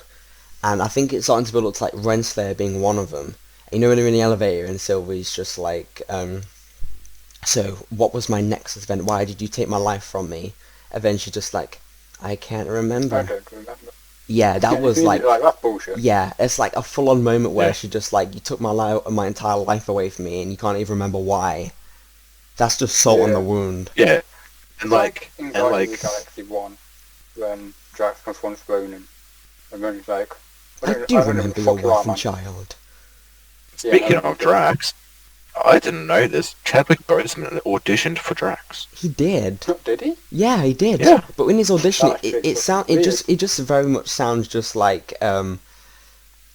just T'Challa. It did, to be fair. Yeah. But they're the same person. Yeah. It was just really they're schizophrenia. I can. Yeah. But either way, he wouldn't have been that violent because Marvel didn't want that. Also, looking at Ravonna. Yeah. Her team affiliations. One of them is the Council of Kangs. Wait, what? See, it's told you, it's Kang. I think it is Kang behind all this. Didn't it be pretty cool? Mm-hmm. Like, I should also mention this. So I've been seeing things and stuff, and it's saying like how like the TVA is the same place in the quantum realm. In the quantum realm, like that little city in the background, like that's the TVA. Because if it is Kang, who is going to be an Ant-Man and the Wasp quantum main here? It makes sense for TVAs in the quantum realm. Yeah, and plus like they both said in Ant-Man and Loki, like the TV series, time acts differently in there. Yeah. Yes. So we did see that area from Ant-Man. Yeah. What if we get a little thing at the end of Loki, just like how we got like, do you know how at the end of Avengers, right? How we got Thanos, like he turned. What if we got Kang? Like, it's just like a zoom, like it's just panning up, and you just see Kang. He's just like a blue face man. You know what? Do you know what they should do for Kang? Like if they like reveal him in the end. Do his little like a knife thing. How he can hold like a knife or like a blade on the. I don't really know much about Kang, to be fair. On his finger, he's blue and he's basically technically manipulates the timeline so that he can win. He's technically Mr. Fantastic's son or grandson. I think they're going to retcon it, and he won't be that. You know how Ultron wasn't actually invented by Hank Pym. Sure. Yeah, well, the thing I'd say with that is at the time Hank Pym wasn't even in the MCU. Yeah, but it still worked. Yeah, I think Kang just worked. Being Tony Stark, to me, it never made sense that Hank Pym created Ultron. I think it's. I don't mind if I don't think it will be like Mr. Fantastic's son because he's not even been introduced yet. I think it works without it, and you know. It's also relevant information. What was that? Sorry. Like, we don't need to. It's just whoever. Do you think they're gonna? Or whatever. It doesn't. It's like kind of relevant information. Yeah. Do you think they're gonna do like comic as well, like how Iron Lad and stuff like that? Is it Iron Lad who becomes Kang? Is it? I don't know. I swear it is. And then Immortus as well. Oh, they might do a lot of things. They could do a lot of things, but I think Kang will be up there. Like, obviously, just stick with Kang for like the start. Yeah. And just see how people. See how people like first Avengers. Then as the movies go on, we slowly learn more about Thanos. Yeah, it's like when's Ant-Man supposed to come out? Like next year, right? 5 years. Or is it a year after? 2023. This is what I think might happen, right? Before we get into the big fight and stuff at the end, right? I reckon it'll be revealed that Kang's part of all this, right? And then Kang will be touched up in Ant-Man 3, and then Ant-Man 3 will pave the way for Young Avengers, and then Kang will be the villain of the Young Avengers movie, or the New Avengers movie. Yeah, because I was gonna say it right now. We've got Kid Loki already. I was about to say that, actually. Yeah, we've got Kid Loki, we've got Stature, we've got Kate Bishop, we've got Speed and Wiccan. Yeah, we've got Speed and Wiccan, we got Ironheart. Elijah. Miss Marvel's coming. Ironheart, America Chavez. Mm-hmm. Ms. Marvel. Morgan Stark if they really wanted to use her. What else? Do you think they might have something to do with Black Panther 2 as well? I mean, you could put, like, Shuri in there. Why not? Because Shuri could be in it, because, you know, she's, I won't say she's really young, but, like, she's she younger. fits into that category. She's younger. Yeah, she fits into that. We've already got a team. Also fit into it then? I'd say that. I would say, like, yeah. I wouldn't say he'd be part of the team, but like a mentor or something like that, maybe. Or something like that, yeah. Well, actually, no, not a mentor. Actually, no, because we've already had enough mentors from that Spider-Man character. Yeah, but now he's a mentor himself. It's come full circle. Yeah, true. The mentee becomes the mentor. The manatee becomes the manatee. I've got a theory about Spider-Man to do with Sony. Go on. I've got a theory about the reason they barely reference Uncle Ben is because in the contract between Marvel and Sony won't allow it. Sony owns the rights to Uncle Ben. Well, technically they do. Yeah. Yeah, they do. You know, do you know what would be really stupid if Marvel did and everyone would hate them, probably? If they made Tobey Maguire Uncle Ben. I don't think anyone would hate that. Like, if you... Like... No, it's more of a legacy casting, really. True, yeah. I don't think anyone would hate that. People would be like, oh, cool, Tobey Maguire. No one would really be pissed off about it unless you tease him up to be Spider-Man. In which case people would be pissed. Yeah. Well, if you just have a flashback and it's Tobey Maguire's Uncle Ben, I don't think people are going to be pissed about it. They'll probably be happy. I mean, Uncle Ben, that whole storyline thing did happen. It's just not referenced because, you know, we know the story of Spider-Man already. That's not, it wasn't told, which I'm happy cool with. I'm cool with it. It's like, the Uncle Ben stuff did happen, but we don't need to see it. It'd be cool for a reference, but we don't need to see it happen. We don't need to see it constantly happen. Yeah, it's like, when we first found out we're not getting an origin story for it, people were like happy. It's like, oh, finally, we don't have to see it again. But now people complain. Know it so much. Yeah. Wait, like, people complain about what? About Uncle Ben. Like, yeah. They complain about how, like, oh, he looked like a Chinese star, but not Uncle Ben. I'm like, well, no. Do you want the same movie, fans? Do you want the same movie again and again and again and again and again and again? No, you want changes. Because, like, people will say, like, oh yeah, they like these Spider-Man movies because it's not really like the other ones. And if you introduce like Uncle Ben and like his story into this and how it, you know, the whole Uncle Ben storyline, then it would be like the other movies. Yeah, it doesn't really fit unless they were doing his origin story. Like, then yeah, that would fit. But right now, he doesn't need to fit that much. Yeah. Plus, he's already had like enough quote unquote father figures or uncle figures, I guess. Because he got Tony Stark, and then if it happened, Happy Hogan, sort of thing. Yeah. So.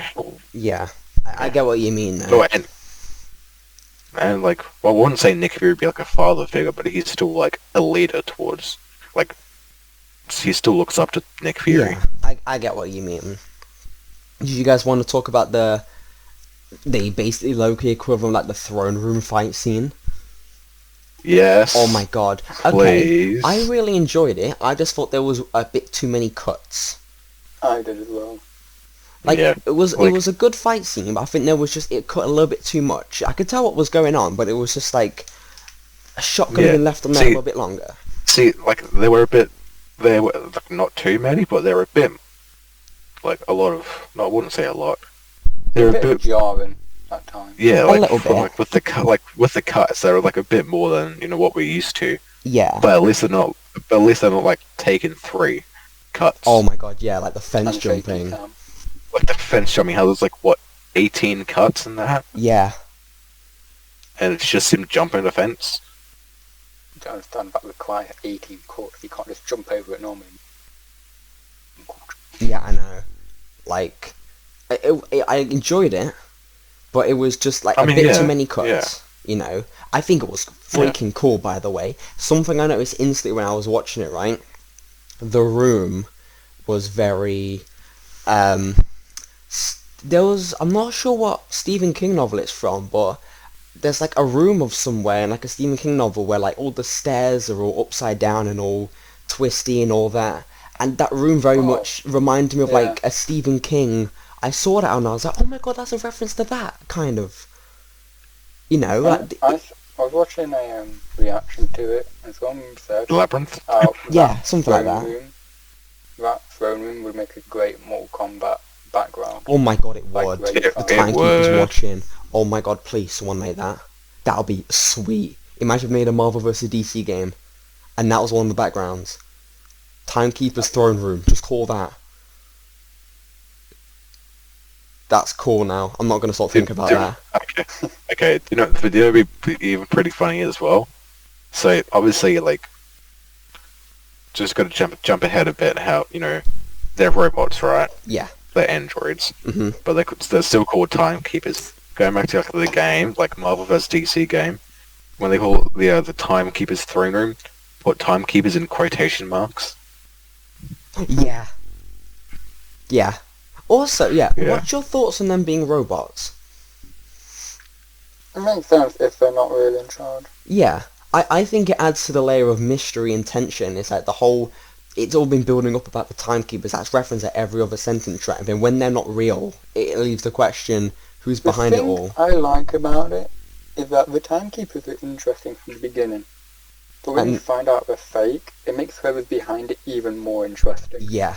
I completely agree with you. I was really worried that they were going to do some, like... You know, like in The Wizard of Oz, where, like, the big head, then it's actually some guy at the back, right? Or if it's just some...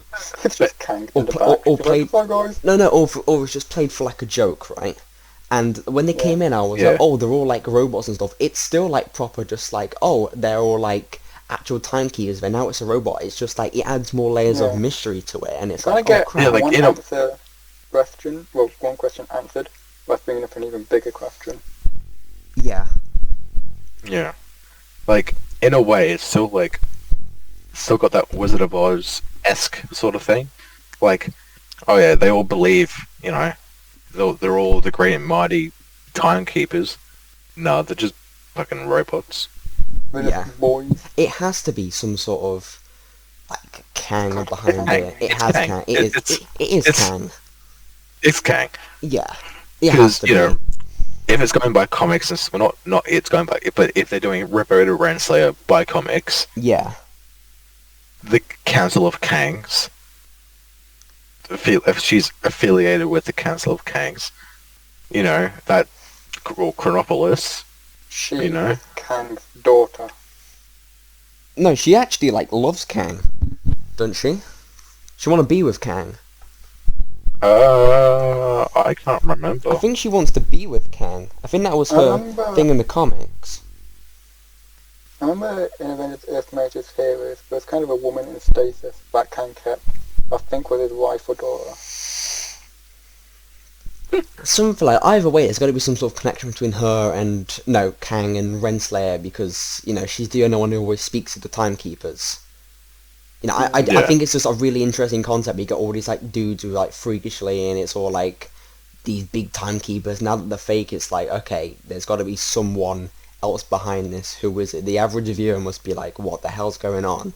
But us, we're just like, is it Kang? Is it something else? It's genuinely exciting because we have a rough idea of where the show is going, but at the same time, it's just like, I have no idea where this show's going. Yeah, so that's a kind of cool setup. I'm pretty sure Kang might be the new big bad. Yeah. Like Thanos. Cool. We're getting another setup for. I reckon there's going to be like a big cosmic big bad, and then a big street level big bad. Like, for example, the Green Goblin. It's like the sort of grounded one. Because technically, like, not technically, we've already started Phase 4, right? Yeah. Yeah, and we already had, what do you call it? We've already had WandaVision, Falcon and Soldier, Loki, and technically Black Widow. Because that comes out in, like, what, a week? Pretty much. A week. Well, literally, by the time... Next Friday. Yeah, like, literally tomorrow, like, a week from tomorrow. By the time this is uploaded. Yeah, I mean, a week from today for me. Yeah. But yeah, so, like, technically we're already in that phase 4, so quote unquote phase 4 we're era. in the endgame now, halfway through. We really are. Because like technically, if you think about it, phase 1, it took them a couple movies to like bring up Thanos, right? Yeah. And now we go like the end of the phase. Yeah. So like we could have like a little hint that came. And Captain America, were a movie that really set up the Infinity Saga. Oh yeah, definitely. But it's cool how it's not just big bad like there. The reason why Thanos works so much is that you built him up over periods of movies. Some villains over on DC. Yeah. Cough. Steppenwolf and Darkseid, both of them. Mm-hmm. Well, I mean, they were built up, but the impact wasn't as big as Thanos. I don't think Steppenwolf was built up. He just kind of did the movie. Well, it was in Well, I remember now the end credit scene of Batman vs Superman was cut, but it was still shown online. That's what I was thinking of. Sorry. That's not part of the movie because it wasn't. Wait, what? I remember there was a deleted scene where it was like a Steppenwolf quick cameo in Batman vs Superman. I remember that it was cut out, so I can't really give him credit for that. But I see what you guys mean. And should we move on to like the bit where I could not stop screaming about, which was the end credit scene? The three Loki. Wait. We should really talk about how Loki got pruned. Yeah, the moment it happened, I was like, oh, yeah, I mean, crap. we're going on to that now. No, yeah. Anyway, yes, Loki got pruned. Sad, very sad.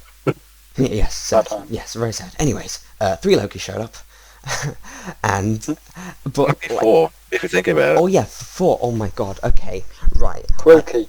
I did not stop screaming at this because it's like it's multiverse Lokis. I've only really seen one in person right now, and instead of going, "Am I dead?" and out of nowhere you just say, "No, but you will be if you don't come with us."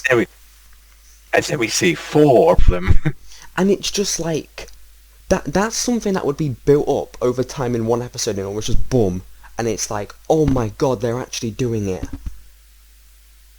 It's just because we have boastful Loki, we have kid Loki, like I mentioned before, we have old Loki, or classic and Loki. then we had all classic Loki. Yeah. Which has a fantastic suit, by the way. Yeah, it looks amazing. Gotta love it. So they all look amazing. Like an old grandpa that goes to comic. It's like a jester. He does, to be fair, and then like a jester. And then you got like I don't know the official name of the alligator or crocodile. Loki. I call him Florida Loki. Florida. It's actually called Croaky. Wait, is it Croaky? No, that's just what people are calling him. Gator Loki. I'm calling it Loki Doll or Loki Gator. I just call him Florida Loki because it's funny. It makes me laugh. He's got little tiny horns. That's so cute. I saw that and I was like, is that literally just an alligator version of Loki but with horns on? And it's just the fact that, you know, there's different versions of Loki now, and it's just in one end credit scene and they're there, and it's just like, I can't really describe it. It's just amazing. It's hype. Do you know what I mean? It's just... Yeah, that's what you mean. It's like, also, right, I love the fact that the MCU is just going back and they're doing classic costumes in a clever way. It's like, the first proper classic costume we saw was like, Captain America one where he's on stage in his sort of like pantomime-ish outfit, and then you've got the classic kind of like taking a piss out of him. Yeah, and it's like the classic costumes from like the Halloween costumes from WandaVision, and then you've got like this other version of Loki. It's awesome. Also, does the background of where the Lokis were look like New York? Yeah, it is. Yeah, I saw that. The Avengers Town in the background. Yeah, that's actually just exciting. I think they say that what's happening is people don't actually die; they get pruned and sent to like some aftermath of an apocalypse. That is, but like that's pretty relevant to who they are. Yeah, I mean, I'm guessing Mobius is still alright then. Yeah, just over the other overall fans. I mean, yeah. Also, going back to like the Lokis and stuff like that, I think it's just like another Loki because obviously Loki can shapeshift and turn to different animals. So I think it's just another Loki who's just lazy Loki. Who was just turned on an alligator. But also, Australian Loki. If that's happened, do you think we can get Throg and Spider-Ham? No. Right, here's something I need to tell you guys about, right? I was saying this to Robert earlier when, like, about leaked Lego things, and, like, for example, before Civil War came out, there was a giant man figure in one of the Civil War sets before it was even fully revealed, right? They're making a Lego Disney Plus Marvel minifigure series, right? And one of the figures is Loki with the TVA outfit that he's got on, right? And he comes with a dagger, and one other item that he gets, like as something he can hold on his hand, right, is Throg.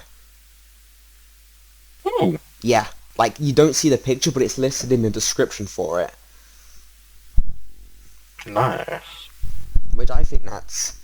As soon as I saw that, I was just like, I mean, if we're getting Throg, we've got to get, like, some other crazy animal versions of just...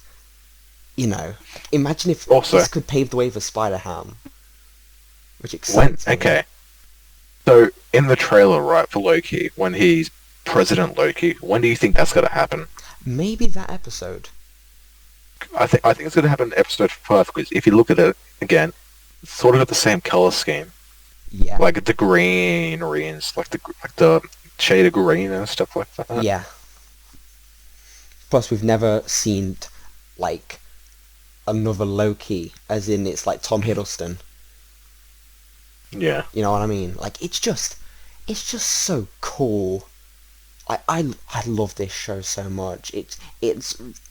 I'm coming here for multiverse versions of Loki, and I've got them. Yeah. It's amazing. It's my favorite so far. I'm sorry, I'm just saying it. I've liked this series already. Yeah, it's... Also, Mm-hmm. Also, just wanted to point out, again in episode 4,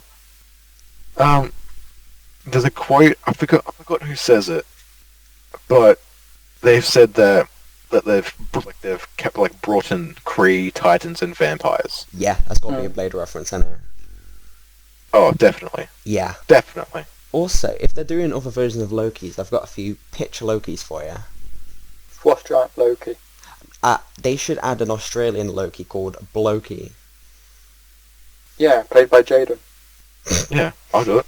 Jaden Loki, or if there's like a British Loki, it's just like Tom Hiddleston and Andy tracksuit. I just don't think that Marvel would allow me to swear so much.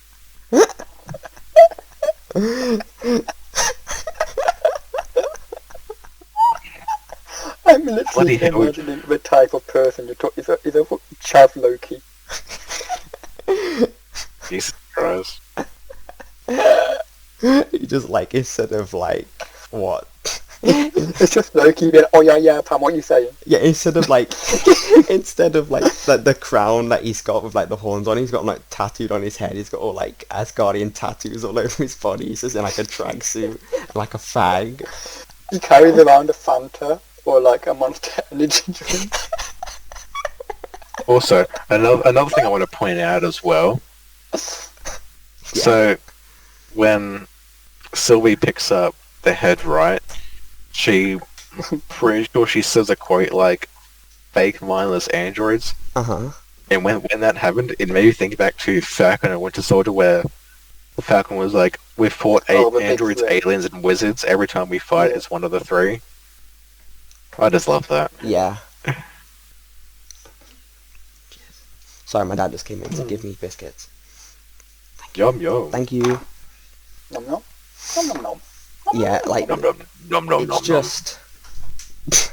Shut up, guys. Shut up. Why did that make me just on the nom? He heard you guys. No. He heard you guys. But yeah, it's just... one of the best end credit scenes I've ever seen in my life. Probably the best. No. No, shut up. Shut up. Shut up, Hobnob Loki. Hobnob Loki. Loki. He's just a walking hobnob. But yeah, I was not bothered about this show at all, because I thought there's no point, and then I realised there's, like, more than just Loki, there's different versions, different multiverse. Because the best thing about Marvel is that they're basically going over loads of the comic stuff, like the main core storylines, you know? Yeah, they're finally embracing the wackier side of Marvel. Yeah. Like, at the beginning, the MCU played things very safe, even to the point where they made Asgardians just aliens and not actual gods. Yeah. But they're now actually bringing in magic, multiverse, and all this creepy fucking shit. Yeah. And being like nom with it all. Nom. Nom. Nom.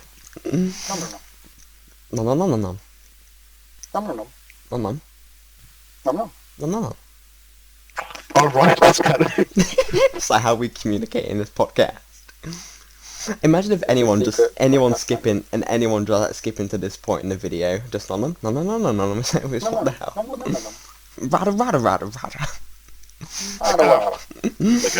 Like, I'm speaking Simlish now. But yeah, I love Loki so much. He might be one of my favourite MCU things, and that's weird to say.